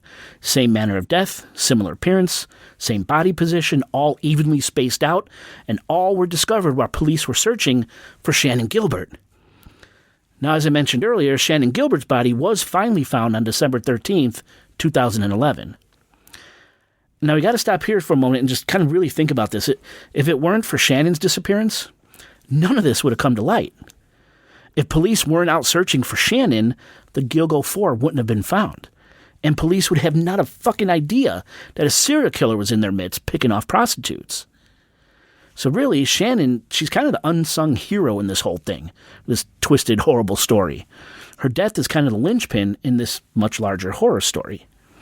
Who knows how long the Long Island serial killer would have gone undetected, slaughtering sex workers at will, had it not been for Shannon. Now, what's interesting is that even though Shannon Gilbert fits the Long Island serial killer victim profile nearly to a T, police do not link Shannon's death to the Long Island serial killer. For one, her body was located in a marshy area just about a half mile from Joe Brewer's Oak Beach home. Remember the guy that hired her? Yeah. Which she fled early in the morning of May 1st, 2010. So she was not located near the Gilgo 4, nor was she strangled. She wasn't wrapped in burlap or bound by belts or tape, and she wasn't positioned like the other 4 women. What police say happened is that Shannon fled into the marshy area, trying to escape someone, or maybe a few someones, either real or imagined. And since it was dark, and the reeds were so high, and the ground mushy, almost like quicksand, and in a drug-fueled state, police believe she simply drowned. That from all the running around, panicking, high on drugs, she got lost in the weeds, tripped, fell, ran out of gas, and drowned. However, Shannon's remains were found face up, which is uncommon for a drowning victim. Right? They're usually found face down. And surprisingly, Shannon's initial autopsy revealed that no drugs were in her system, and her cause of death was actually listed as undetermined. How long can drugs stay in a system in a corpse? Dude, we did an episode on this. You know the answer then? I don't. I don't remember. I don't remember either. I'm just curious as to, it's been so many months, right? Yeah. When they found her. 7 months, you said? They could hang out for a while. Enough where like they could still tell. Yes. Because we'll get into other victims later that were kind of hanging around for roughly the same. And they could tell maybe a little less, and they could tell there was cocaine in their system. They could tell there was alcohol in the system. Okay. I mean, I'm sure you could tell signs in a body that of prolonged use of a similar drug. Sure, but is that the same as knowing whether or not there was drugs in the system when they died? But I'm guessing the answer is yes. There is a difference. Yes. Yeah. And they can tell. Okay. Yeah, but I mean that's the whole thing. Is the police were saying the story is that she was fucked up, and she just death by misadventure, but no drugs were in her system. Explain that, and she was face up, right? Yeah, I wonder how much. First of all, you're right about the unsung hero aspect. Yeah, isn't it weird? It's so weird. Well, it's not really, isn't it? Because it's always that one thing. Something happens. In her case, maybe she got wise to the ruse a lot faster and panicked and tried to run away and got a window of running away and alerting others, and that was enough. It was not enough to save her, obviously, but enough to search for her, and then therefore and expose this whole thing. Yeah, I'm starting to understand because you mentioned before at your opening that there's like state lines crossed and stuff like that going on here. I'm like, why is it called Long Island? Now I get it. It seems to be the home. Yeah. That's where it all began, kind of. Right. Whether he actually started there, we don't know. But that's that's actually one of the questions I had. There's no way he started with Maureen. Yeah, that's what I'm thinking too. No way. You don't start with a set in mind Dexter-esque fucking profile where you separate him 500. No way. Yeah. That's not his first kill. No fucking way. All right, this is great. Can never believe so you're into this. I love you can never convince me of that. Anyway, continue. All right, so Shannon's family, they weren't satisfied with the police's theory, nor were they satisfied with the initial autopsy findings. So they went out and hired their own expert to conduct a second autopsy. And who did they hire?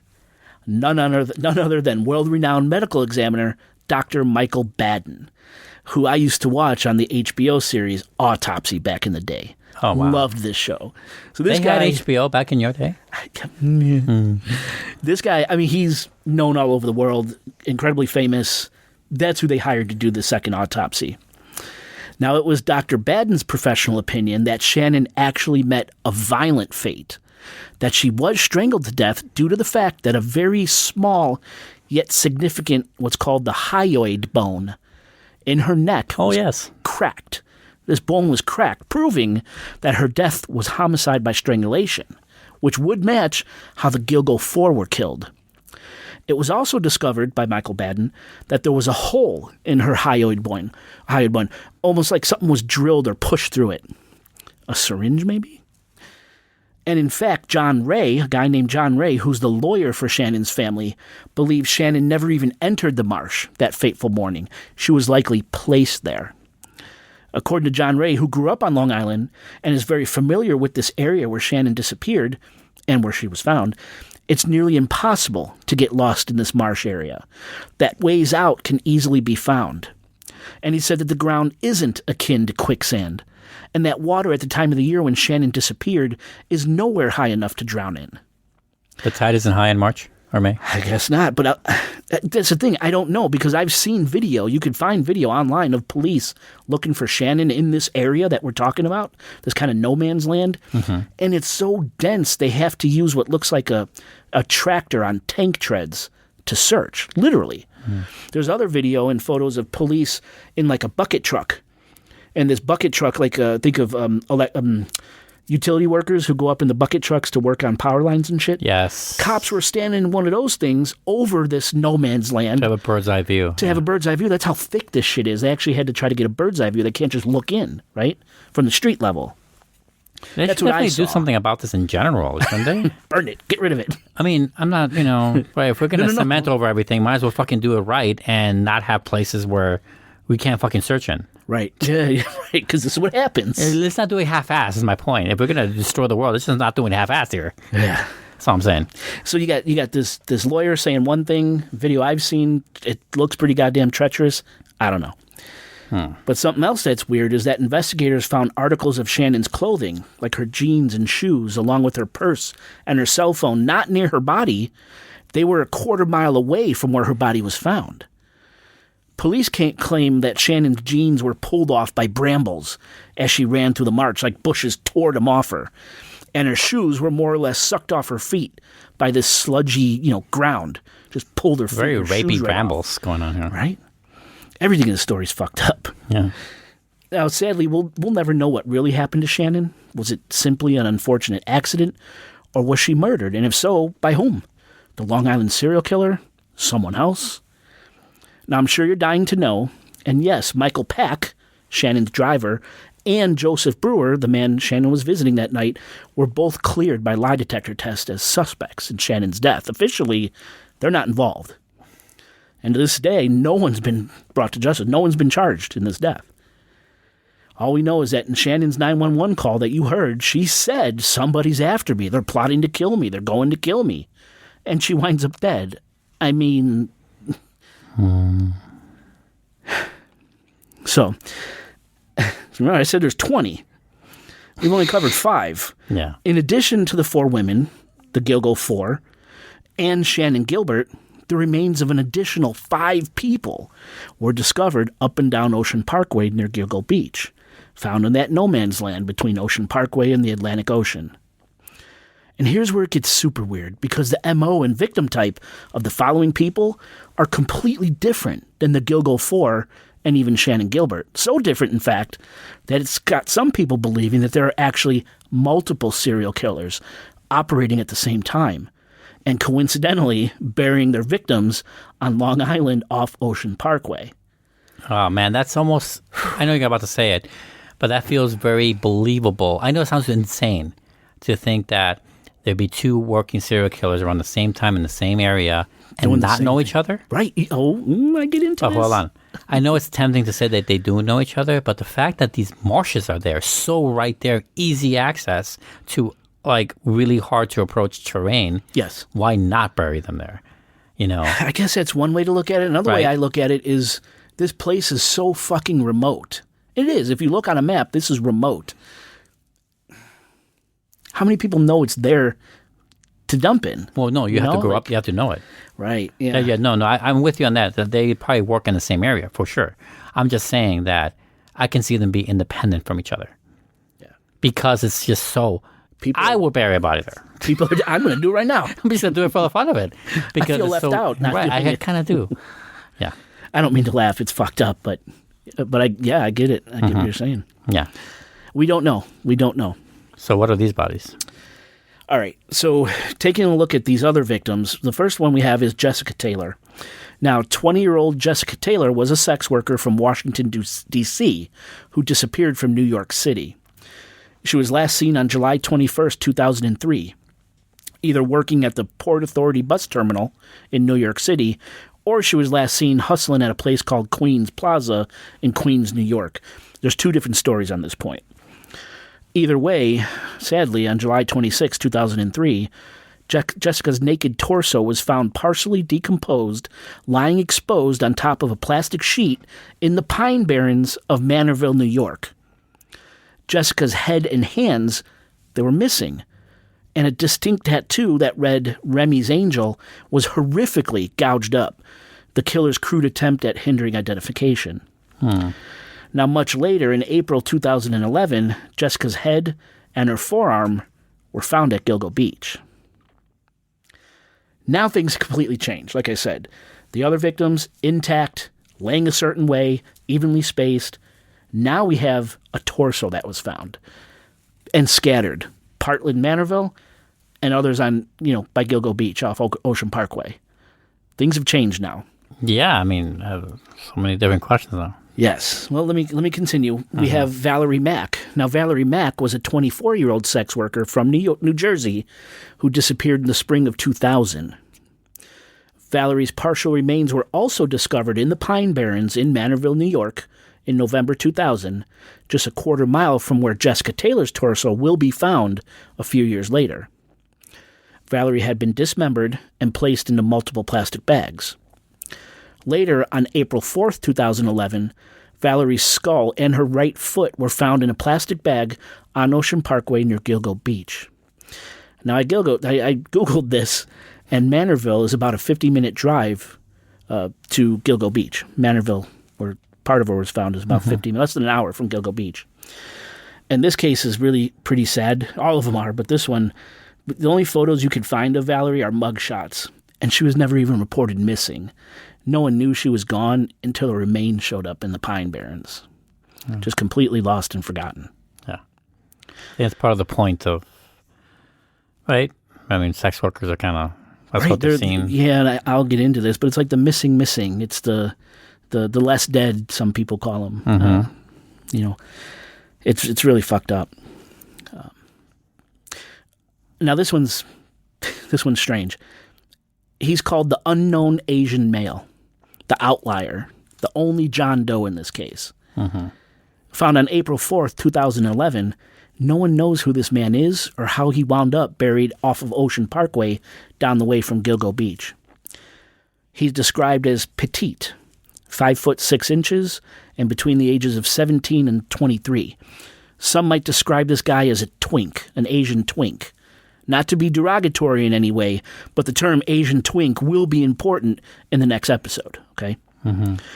John Doe was found in women's clothes, and he was missing 4 front teeth. It was determined that this man died from blunt force trauma to the face, and investigators believe he was likely an escort.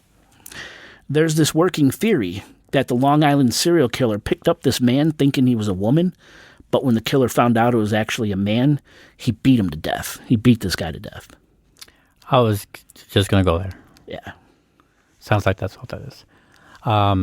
And so the work that this killer did on this man's body, or probably their body, did they?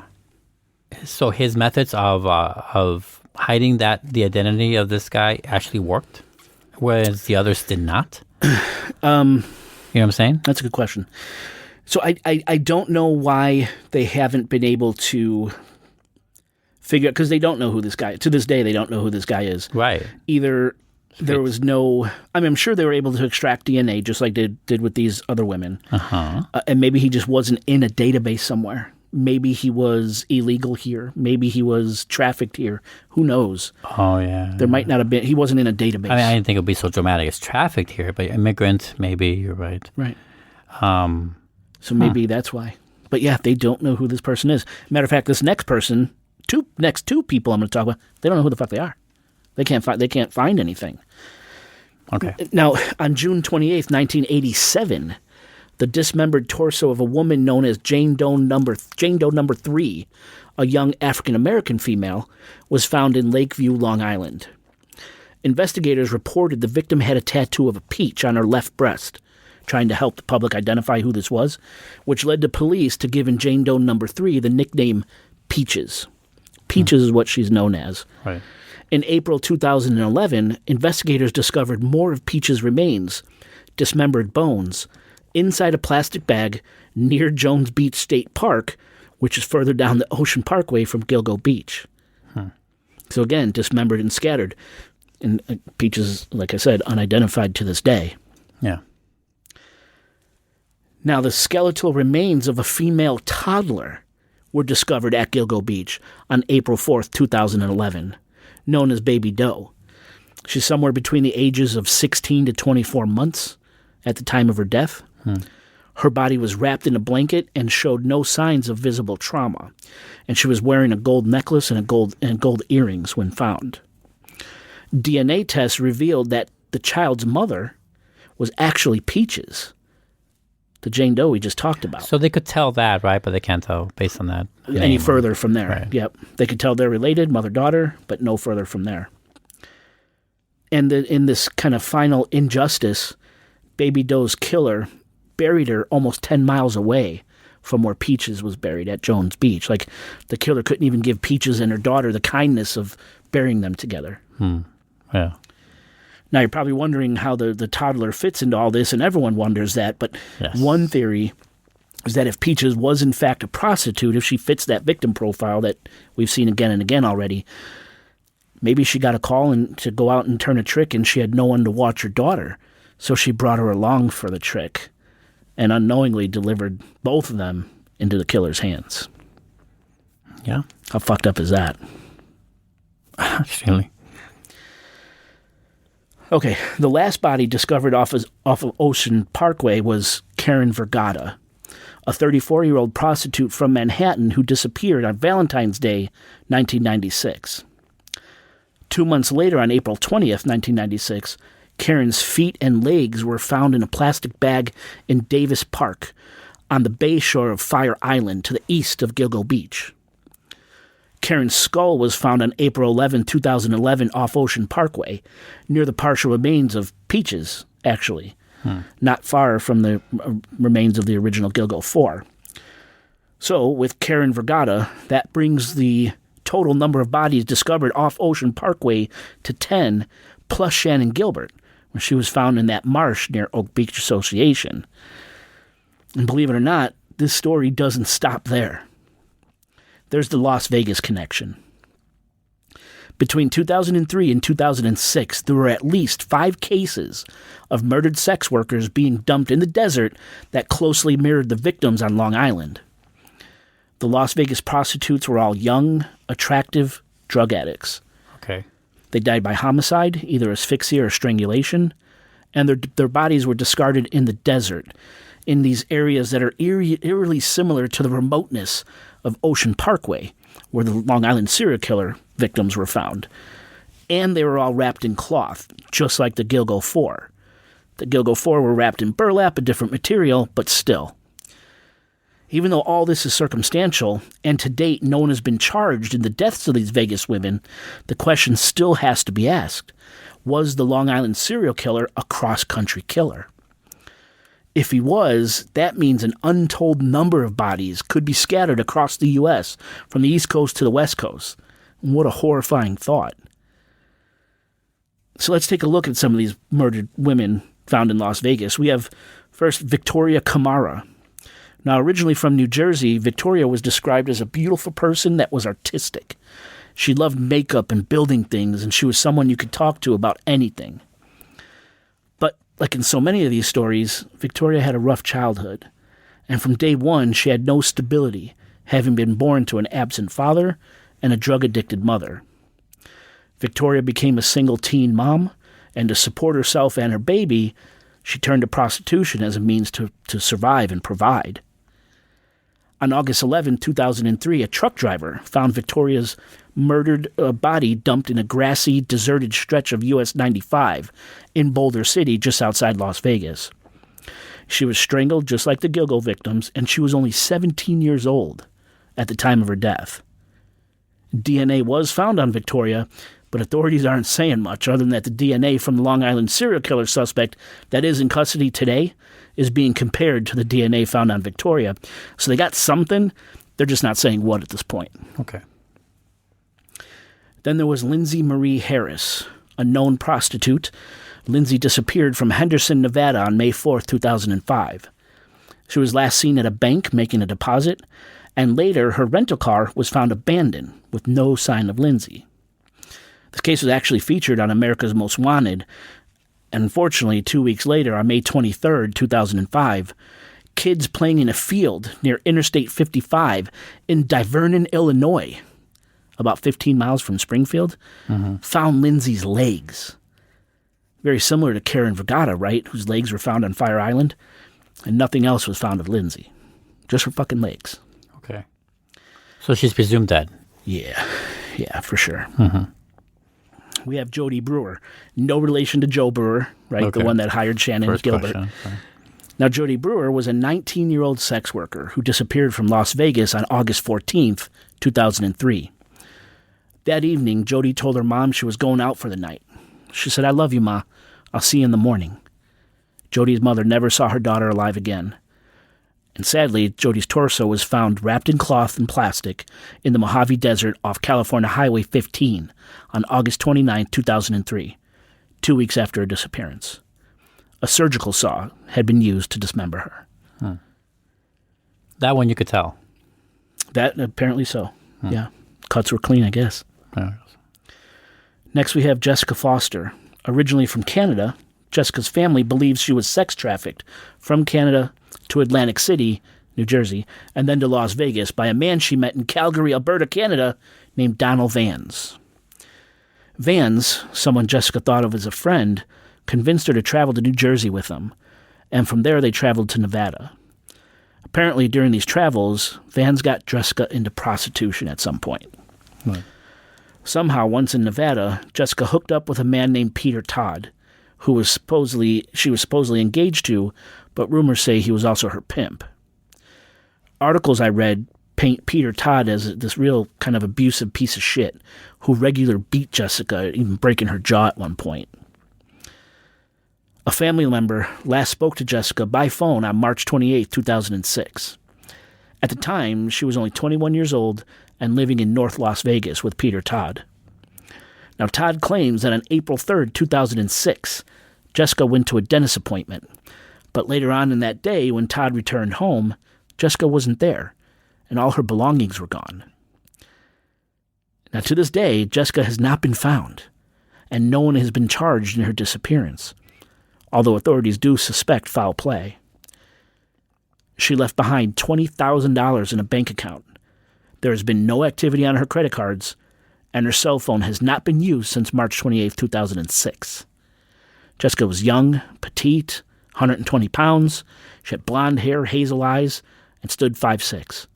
So she absolutely fits the Long Island serial killer's profile. And again, listeners, go to the show notes for pictures. But no body.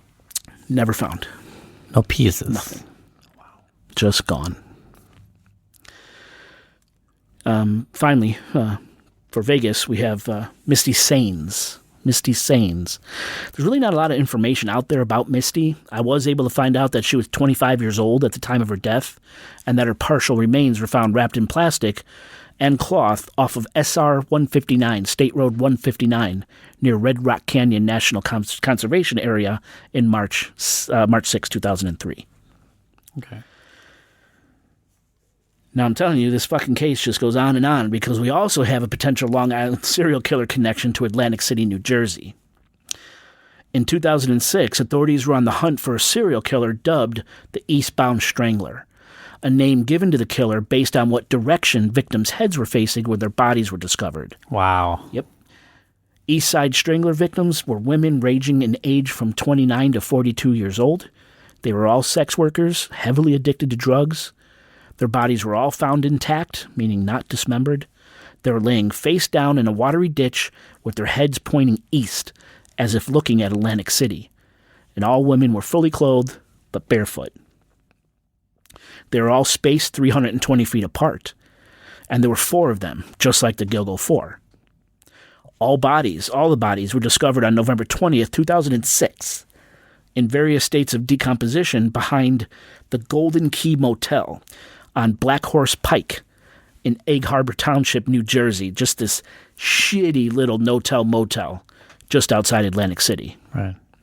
Now, to this day, the East Side Strangler has not been caught, and many people wonder if the East Side Strangler and the Long Island serial killer are one and the same. Now, the victims found in Atlantic City at this hotel, behind this hotel, one of them was named Barbara Briador. Now, Barbara came from a well-to-do family in Huntington Valley, Pennsylvania. She attended Catholic school. She was described as very smart, popular, and great at the game show Jeopardy! Loved Jeopardy! She even attended Penn State College for a few years. Now, Barbara's mother, also named Barbara, owned a string of successful small stores that sold Native American jewelry and clothes. Kind of like these tchotchke bullshit shops, right? I always call them tchotchke bullshit. And her daughter, Barbara, worked at these stores. One day, her mom, Barbara, decides to sell the businesses and move to Florida. But daughter Barbara wanted to stay behind. She had a boyfriend. So she gets a job as a cocktail waitress at the Copacabana in Atlantic City. And she permanently moves to Atlantic City in 1989. And here's where everything went to shit. And it's a sad, tired story. Girl moves to big city. Girl meets sleazeball. Sleazeball gets girl hooked on drugs, and down she goes till she's selling herself to support her habits. And possibly her boyfriend's habit, too. Right. When Barbara went missing on October 17, 2006, she was a 42-year-old mother, last seen leaving a duplex she stayed at with a friend in Ventnor, New Jersey. Barbara would not be seen again until her remains were found on November 20th, 2006, behind the Golden Key Motel on Black Horse Pike in Egg Harbor Township, New Jersey, which is only a 20-ish minute car ride from both Atlantic City and Ventnor, where she was staying. Because Barbara's remains were in such bad state, no cause of death could be determined, but there was a potentially lethal dose of heroin found in her system. So they were able to see that. Ah, okay. Next, we have Molly Dilts. Molly Dilts grew up in Blacklick, Pennsylvania. Barbara Briador was also from Pennsylvania, right? Molly's father described her as a good mother and a good woman, even though she had a troubled life, starting at about the age 15. Drugs, run-ins with the law, high school dropout, young mother. I read an article that said Molly's schoolmates didn't expect her to go far in life, which is kind of shitty to say, but no one saw her becoming a prostitute in Atlantic City. Right. Now, even though Molly was never busted for sex work in Atlantic City, numerous prostitutes in Atlantic City said they saw her work in the streets. And poor Molly was only in Atlantic City for a few weeks before she disappeared sometime around October 7, 2006, the date of the last call she made to her family back in Pennsylvania, and she wasn't reported missing until several weeks later. Molly's remains were found clad in a denim skirt, a bra, and mesh blouse behind that Golden Key Motel on November 20th, 2006. She was in bad shape because she was laying in a watery ditch for around 6 weeks. Therefore, no cause of death could be determined. No drugs were found in her system, but she was found to have a large amount of alcohol in her system. So again, they were able to tell that, right? Yeah. Then there was Tracy Ann Roberts. Now, Tracy was a 23-year-old mother from Bear, Delaware, and she disappeared from Atlantic City on November 8, 2006. Tracy was living in Atlantic City and working as a prostitute to feed her raging crack habit. On the evening of November 8, 2006, Tracy called her mom, Joyce Roberts, from the Atlantic City Medical Center, asking her mom to come get her. A client had beaten her up badly, and she wanted to go back home to Delaware. Now, Joyce, the mother, made the 90-minute drive from her home in Bear to rescue her daughter. But she was 5 minutes too late. Tracy decided not to wait around for her mom. Instead, she checked herself out of the hospital and returned to the streets in the company of 2 unidentified men. What? And that's the last time anyone saw Tracy alive. Her body was found less than 2 weeks later, again on November 20th, just like the rest, behind the Golden Key Motel. Is that the shortest time frame of finding a body in all these cases? I think it might be. I think 2 weeks? It might be. I would have to go back. Yeah, 2 weeks. I think it is, yes. They're usually months, if not years. Yeah, for these, we're talking 6 weeks on one of them. Yeah. You know? Right. It was determined that Tracy Roberts died of asphyxia, and she had large amounts of cocaine in her system. Joyce Roberts described her daughter as a good kid who loved to ride her bike, roller skate, and hang out with friends. Tracy began to experiment with alcohol, drugs, and boys at the tender age of 14. She dropped out of high school at 16 and had a daughter by 18. Having a daughter sobered Tracy up. She actually enrolled in college and became a medical assistant. She even managed to buy her own townhome. And she, her daughter, her kid, and her baby's daddy, a guy named Brian Rossello, all lived together in this townhome. And things were going well. Tracy was really happy till the doctor's office she worked for moved after about a year of Tracy working there. She was now in this position where she couldn't afford her mortgage. And I don't know why her boyfriend didn't or wouldn't help out paying bills, but things spiraled further and further down from there. And eventually, Tracy found herself in Atlantic City prostituting for drug money. She worked in Atlantic City for less than a year before she was murdered. In the little time she was there, Tracy made a name for herself among the other sex workers. They saw her as this kind, caring woman with a big heart, yet described her as lonely and isolated too. It's just a sad story. It's a fucking sad story. She was on the way up. She was getting out. But how easily the carpet could get ripped out from under you, and without a good support system, shit like this happens. Yeah. Now, the fourth East Side Strangler victim was a woman named Kim Raffo. Now, Kim was born into a broken home in Brooklyn, New York in 1971. Her dad was a drug addict, and her mom was a severe alcoholic. Ultimately, Kim's parents split up in 1988, and Kim, her younger sister, and her mom all moved to South Florida. And shortly thereafter, Kim's boyfriend, Hugh, also moved to Florida. Fucking Hugh. At this point, Kim's around 18 years old, and she and Hugh make a fresh start in Pembroke Pines, just outside of Fort Lauderdale. Eventually, the couple marries, they have 2 kids, and Kim, really settles into the stay-at-home mom role. She's doing the PTA thing, Girl Scouts, she's tending to the kids and to her home, all while Hugh was out working hard as a carpenter. Just doing making a great living, this normal suburban life, right? Yeah. But as the old saying goes, nothing lasts forever. In the year 2001, something happens that starts completely mundane, but quickly changes and spirals downward, out of control, lightning fast.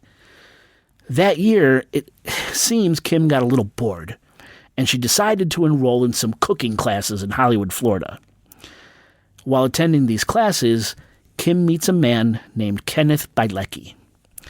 Kim and Ken hit it off, and in no time, they're having this hot and heavy affair. Oh. Now, Ken's not a good guy. He's a raging drug addict. Even his mom called him a raging drug addict in interviews. And eventually, Kim's husband, Hugh, finds out what's going on, and he nearly beats this guy, Ken, to death with a baseball bat. Drama ensues, and who knows, maybe Hugh should have finished the job because it was Ken Bilecki that introduced Kim to crack. And that was it. Kim and Hugh separate. Hugh takes the kids to Ocean City, New Jersey, and in a desperate attempt to be near her kids, Kim and Ken the addict move 30 minutes away to Atlantic City, which, in retrospect, is probably a terrible place for a desperate woman with a crack habit to be. Right, yeah. Maybe people go there to let loose from their, it's like it's a haven. Exactly. A negative haven, arguably. Ken and Hugh run into each other again. They get into this terrible altercation, and this time the kids are taken away and placed into foster care. In a valiant attempt to get her kids out of foster care, Kim tries to go straight, holding down odd jobs in Atlantic City, but really it's no use. Crack's venomous claws were dug in deep, and Kim turned to prostitution to feed her habit. She quickly became known by the drug dealers, other prostitutes, and the police. And I couldn't find an exact date when Kim went missing, but just like the other 3 women, Kim was found behind that Golden Key Motel on November 20th, 2006. She was strangled to death with either a rope or a cord, and a massive amount of cocaine was found in her system. Right. Now, thankfully, as far as we know, here's where the bodies end. Before I close this episode, I do have one more story left, just another sad, fucking senseless tragedy, and I'll get to it. But first, we have to address a rumor that constantly, haunts the Long Island serial killer case. I mean, there's tons of rumors that haunt this case, and we'll get into a lot of them in the next episode, but one rumor in particular is that police, Suffolk County Police Department, just did not give a shit about murdered prostitutes. It took 4 or 5 months for someone to even go out and question Gus Coletti, the neighbor we talked about way in the beginning of the show that called police. Yeah, when Shannon showed up at his door. Yeah. Back in May 2010. Yeah, 4 or 5 months. After Shannon's mother, Mary Gilbert, filed a missing person report for her daughter Shannon, it took police a month to figure out that the missing person was the same person that made the 23-minute phone call to 911 just before 5 a.m. on May 1st, 2010, the call we played at the top of the show. They didn't even know. Yeah. It's not surprising, which is worse, but yes. It is. Exactly. The less dead, the missing. Mm-hmm. It just seems like there wasn't any sense of urgency to investigate Shannon's disappearance. Now, I've already alluded to the fact that as of today, someone's sitting in jail accused of being the Long Island serial killer. They're not convicted, they're accused. This person was arrested in July of this year, 2023, just a few months ago as of this recording, which means it took over a decade, more like 12 years, to arrest someone in connection with these murders. This fact, people say, proves there was no urgency to solve this case and bring justice to these women, not only on Long Island, not in Atlantic City, or in Las Vegas. Because the victims were prostitutes and drug addicts, and the women chose this dangerous lifestyle, were getting hurt or killed as a very real possibility, why bother spending time, money, and resources on solving their murders? They played the game and paid the price. It's like the police were only looking at it as missing prostitutes and addicts and not as missing mothers, daughters, sisters, friends. Right. In fact, one Suffolk County cop supposedly said, and this is a quote, "Hey, at least it's prostitutes he's killing."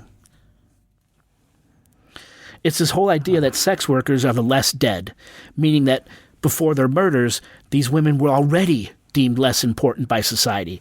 They're throwaway, or they're the missing, people who go missing that were never reported missing in the first place. How do you look for someone like that? Well, in a lot of cases, you don't. It's even been reported that in some instances, police have labeled cases of murdered sex workers as NHI, or no humans involved. Fucking disgusting. Luckily, in this case, we had Mary Gilbert, Shannon's mom, just a firecracker. Mary was this nonstop advocate for not only her daughter Shannon, but for all of the Gilgo Beach victims, the Gilgo 4.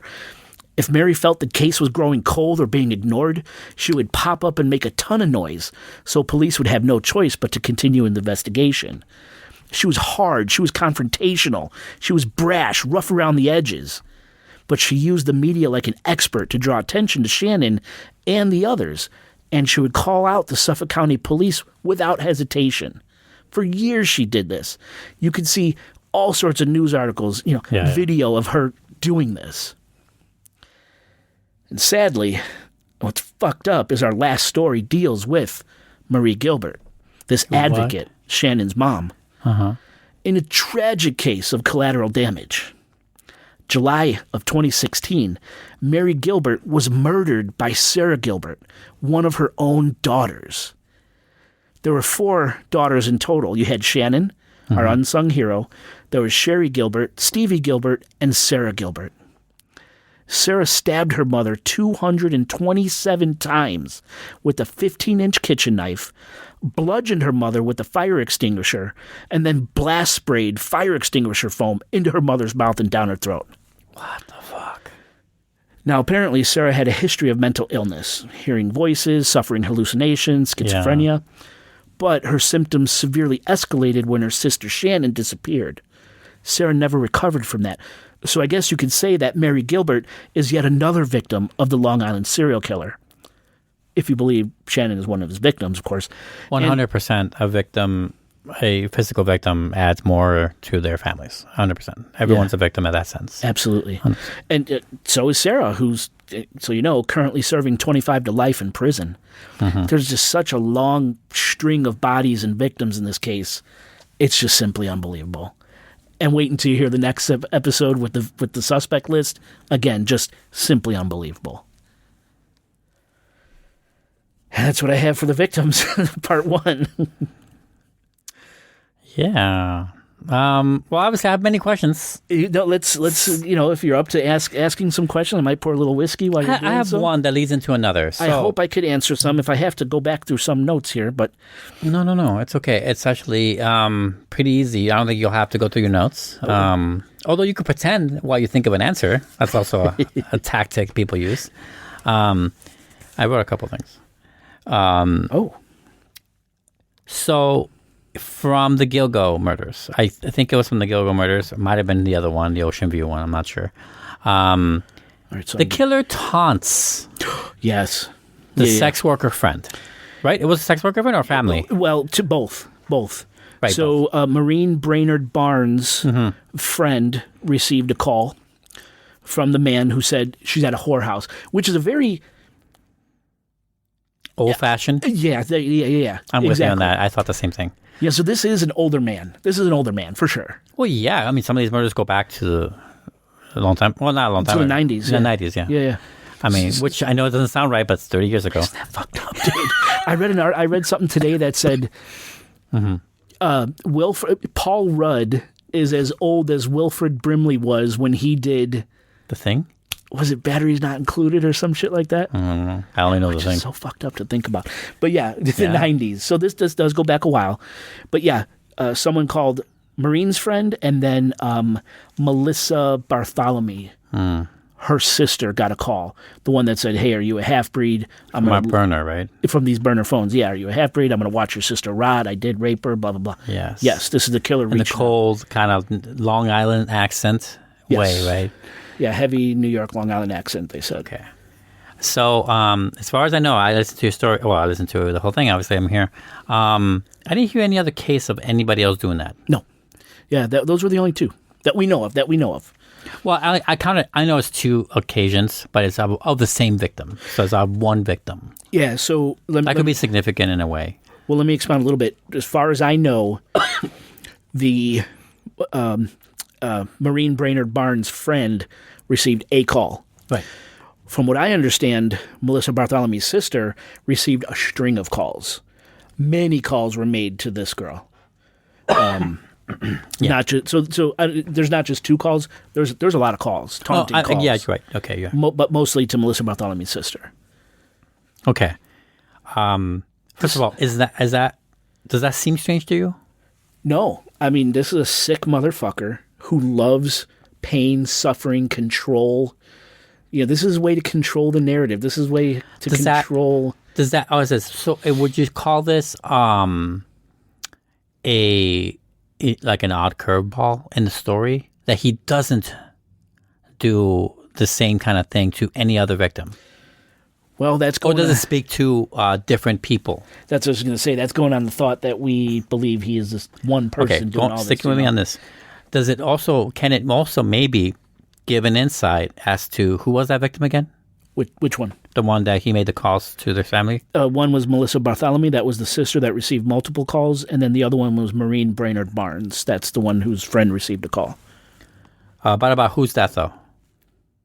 Whose death? Melissa Bartholomew and Maureen Brainerd Barnes. For both. Melissa. Okay. So do we think there's a personal connection?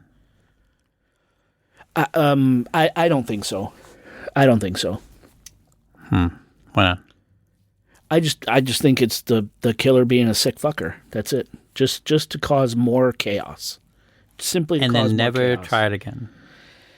Yeah, I mean, I don't know.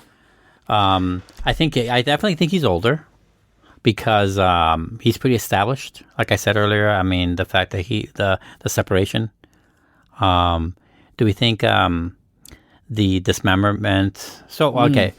Do you think the dismemberment is trying to overachieve a goal of trying to be random, or is the same killer trying to mask his tracks? So I'm trying to think if I'm going to give away anything here. Right. I'm trying to remember if I talk about this specifically. I think what I'm really doing is also two. just thinking out loud here. Because, I mean, that's a huge question, right? Like, obviously, there's 2 killers. One's tearing them up. One's leaving them Possibly for trophy. 4 killers. You know? Well, there's a long list, dude. Yeah. That's what makes it so interesting. There's such a long list of who it could be. serial killers changing their MO is not unheard of. Maybe in the beginning, he was very afraid of being caught. So, because remember, the dismembereds are older than the Gilgos. They were killed earlier. Yeah. So maybe early in his career, he was terrified of being caught. So he did everything he could to make it next to impossible. It was extra. To identify, scattering, cutting up. And when you notice, fucking I'm getting away with it scot-free. Now he's a little more ballsy. Now he's leaving them whole. Now, maybe he's coming back to visit because he told Melissa Barthelomew's sister that I'm going to enjoy, what did he say? I'm going to enjoy watching your sister rot. Yeah, He's sitting there watching from afar, somewhere on the Ocean Parkway. He knows exactly where these bodies are because he spaced them out perfectly. He's sitting there watching them rot. He's loving this, So if it was the same person, it's not uncommon. It's not unheard of for serial killers to change their MO. A lot of people think they don't change. They do. They do. And maybe this is just him being comfortable, saying, I'm not getting caught. No one even knows. There's no reason for all this extra work. That's what I think. Yeah, right. Okay, not bad. I like that. There was something else about it.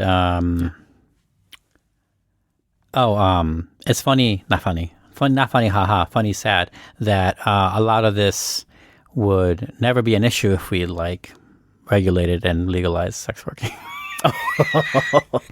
Just saying, it happens way too often, and I think further than that, speaking about the victims and victimhood in general, I think a mark of a good society is how well we see our lowest type of, right?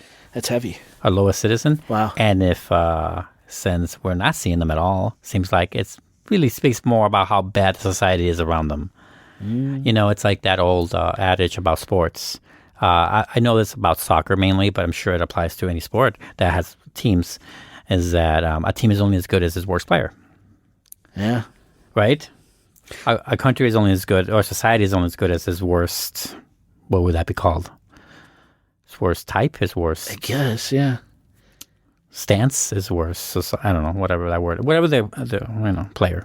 Well, I mean, even if you want to get biblical about it, Jesus washed the feet of, the lowest of the low, hung out with criminals and murderers and everything else. Yeah, but God forbid we actually do that. Right. So that's a really interesting point you bring up. Yeah. Well, when you were talking about the thing, and I do have a bit more of a connection, not a real connection, mind you, a bit more of a bugaboo about this kind of thing. Like prostitution? Yeah, it's a real weird bother for me. It bothers me that we have such big problems for it. It's easily solved. Well, because it can't be regulated. It's as easily solvable can't make taxes as it is about weed. Yeah. Being right, and and when I was growing up, that was seen as impossibly ever going to happen. Oh yeah, no, that would never happen. But it's happening. Yeah. Ohio just did it. All over. Ohio just did it. Did they really? Yeah. I thought they had actually done it already. I didn't know. I mean, maybe they implemented a wider version of it. I just heard about it. I don't even know how for sure I am on that. I didn't read the damn thing, but I'm surprised we're not there. I'm surprised we're so behind. Well, certainly, but it's legal in Nevada if it's done in a brothel. It's legal in 2 counties in Nevada. Yes. Is it 2? And very specific. Yep. We did a show on that. I know, it's been a while. Listeners, go back and listen to the Alien Cat House, Dennis Hoff's Alien Cat House. Episode 50, I think. Bro, was it 50? I think you're right. Ooh, nice. Am I wrong? I think it was 50. Yeah, because I think I jumped on the mic and I'm like, welcome to episode 48. And you're like, it's 50. Fuck. Yeah. Sounds right. That's right. Go back and listen. You're right. They give the inner workings. We talked a lot about it. That guy gave a lot of information. That's right. Actually, that's how I got into a lot of springboard topics for my own reading. Like, oh, is that really how it works? Interesting. Like, why is it now we doing this? And that got me into, there's a Facebook group that trying to legalize. Like, oh, that's great. And that's how kind of open up. Yeah, I think just those 2 counties figured out a way so Uncle Sam gets his cut. And even they took a long time too. Because, it wasn't like immediately from day one. Yeah. They took a long time to get things regulated, to get protection going, make sure everyone has their names and IDs for everything, because that's normal. Yeah. That's how if it's whatever, STD checks, all this shit. Yeah. They check for your, not every state. I shouldn't say that. I was going to say they check for your ID when you buy a gun, but that's not the case in some places, I'm sure. Right. So I was going to say that's in case here, but not most places maybe. So that's a dumb analogy. I just feel like this is going to keep happening. It absolutely it will. Like if sex workers weren't easy to pick off, they wouldn't be victims as much. I mean, granted, as much. Yeah. If everyone's really quite the same, they trust me, they would be way more specific about who they want, and there'd be a lot less deaths because they would get away with it a lot less times. Well, and that brings up a whole nother aspect to this: is the pimp versus the girls, and these girls did it themselves, right? They were controlling their own business. I'm using the air quotes, right? Yeah. And what happens with a pimp is, you hear pimp, he abuses the women. Where's my money? Bitch, give me my money, right? Yeah. Slapping the hose, the whole thing, right? That whole cliche. I think of Wayne Brady in that skit from Chappelle Show. I have to slap a Wayne Brady, I have to slap a bitch? Right. Exactly. That's the impression you get when you hear the word pimp. So these girls break away from pimps. They don't go to pimps. They go and run their own show, and shit like this is happening where maybe they're better off with a pimp. Pimps are supposed to be there to keep shit in line. I don't know what the answer is. No, I mean, I don't know. I would argue that one is a slower death than the other. Yeah, exactly. I don't know how you stop this, unless you legalize it. Right. Just like they did in Nevada. Legalize it and have it require. I mean, I'm not gonna. I'm about to start something. I know we're going. But, No, I'm not doing that now. But I just feel but like they're great points. I mean, it's a great thing to discuss. it's easily solvable. That's what I'm saying. Who knows? You never, maybe in the future, like you said, never thought we'd see marijuana getting legalized where it is. So Not as a kid for sure. But yeah, that would be interesting. But I mean, this is one story. There's countless stories like this. Countless of one-offs too, and that we still don't know They're about. just we also think of the Chicago 50 or whatever that was. The Yeah. story we did here. That's right. A lot of them were not just minorities, but minority prostitutes. Yes, sir. Or sex workers. I mean, That's right. And that's a. Chicago And we 50 described it. We talked about how, and that's a modern story. That's a very recent story, and we described how. Dude, I mean, nobody cared. Nobody gave a shit. I had no idea about it. I mean, Chicago doesn't give a shit. Chicago cops don't give a shit about anything, but even less so. If you negative care for sex workers, like we're all at zero, and then sex workers are negative in the negative care. Give a shit. Yeah, it's fucked up. It is fucked up. NHI. I mean, that's all. That says everything right there. No humans involved. Yeah. I mean, are you fucking kidding me? Yeah. What other questions you got? No. I mean, the rest are just. I mean, like, I think we should just wait for the conspiracy for the theories. Episode. Are you sure? Yeah, because they lead into other things, and I might as well just wait. It's fine. You're gonna make the listeners wait? Yeah, I mean, they want to hear questions. They want to hear answers, Jay. And I know you don't have answers, capital A, because this guy's in COD. But Well, we think he is. But we want to hear your details so we can give better questions. Yeah. That's Because what I'd rather wait for. even though there's someone sitting in jail right now accused of murdering 3 of 20, some of the other theories that are out there are pretty tantalizing. They make sense. They really do. They could make complete sense. Yeah. So do they have the right guy? What do they have on this Okay, I have guy? one question. Yeah. Love it. My question is that how much do you think, not we, because I know you don't speak for both of us, but how much do you think that Shannon is actually part of the serial killer's troop? Fuck, man. Because I'm thinking no. Dude, I've been wrestling with this for the last 4 months. I'm thinking a little bit no. I'm thinking a little no. She's the real one-off. I mean, the twink, maybe. I know that's not the real thing. Yeah, Shannon and the twink are both the But Asian not, twink. not really. I kind of go with your theory. That was my first theory too. As you were saying it, like I think, this guy thought that his picture, or her, probably should probably call her, her picture was biologically female, and he was surprised it wasn't, and beat the fuck out of him. Beat him to death. You know. Yeah, that's the predominant theory. That's pretty solid. But you're going to see something, and I use that term Asian twink specifically because that's going to come back to haunt us in the next episode. Mm-hmm. So when you put it in the next episode's light, then you start thinking, well, wait a minute. Is this exactly what this guy wanted, but then he hated himself afterwards and then beat the fuck out of the guy and killed him? It gets a little gray there. Well, what about Shannon? Yeah, man, Shannon that's weird. I mean, you heard the 911 call. Something is wrong with her. She's not... She's addled? In some way. Drugged, petrified.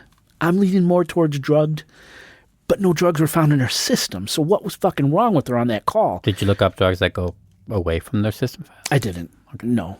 That are common, I assume? But I'm Clorox assuming... or something? I'm assuming police and Michael Baden in the original autopsy would have searched for that, I guess. Well, I'm not saying I don't believe the police if they said they didn't find any. I'm just curious as to what could have been unnoticed that isn't just crack or heroin or whatever. The common ones. Well, there's certainly medicinal. Medicinal medicine? Medicinal items that would probably leave the system at some point. I'm guessing. I don't know. And that brings me to the hyoid one with the fucking hole in the hyoid one. Was she given an injectable of some kind that is untraceable after either initially or after a certain period of time? Was it ricin? No, we don't know. We don't know. According to the cops, there was nothing there. And even Michael Baden didn't say anything about drugs. Oh, I'm sure they would have if they found it. It's such a big thing to hold back. But with Shannon, I just don't know. I just don't know. It's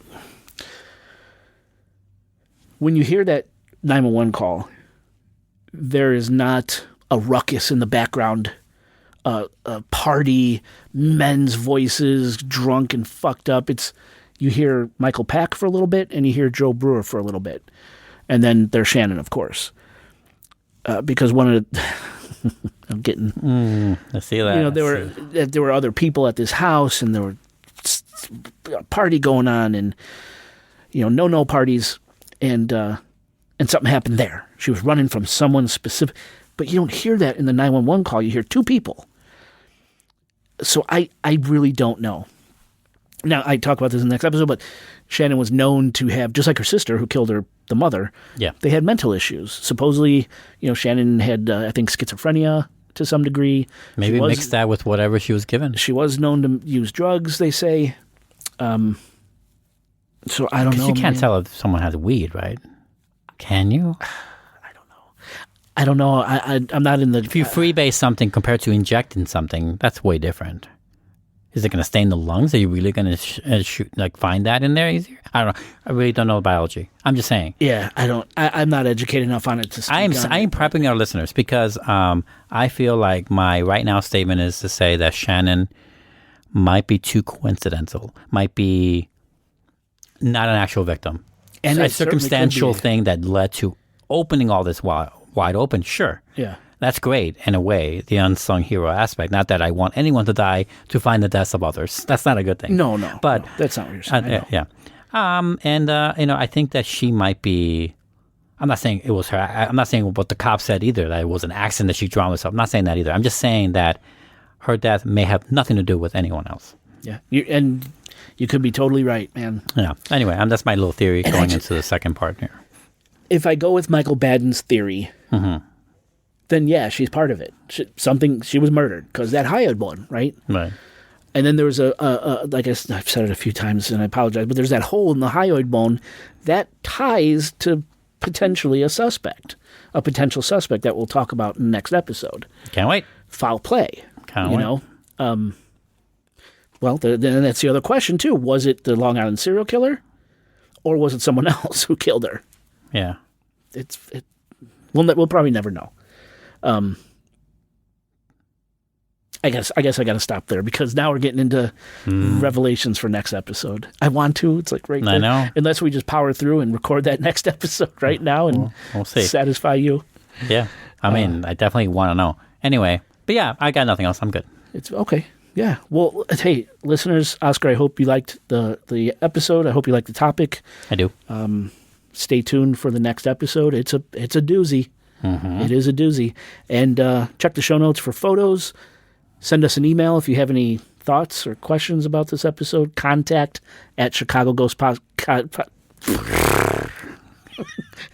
Email us. It's on the website. Once more with feeling, folks. Contact at chicagoghostpodcast.com.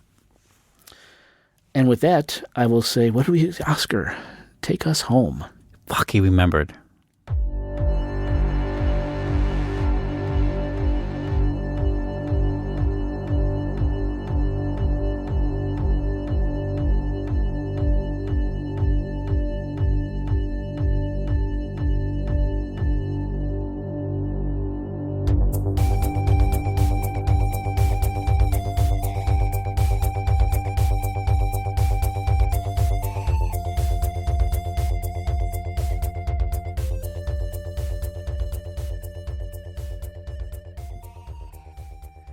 I mean, how much more can you keep going? Can you estimate the pages?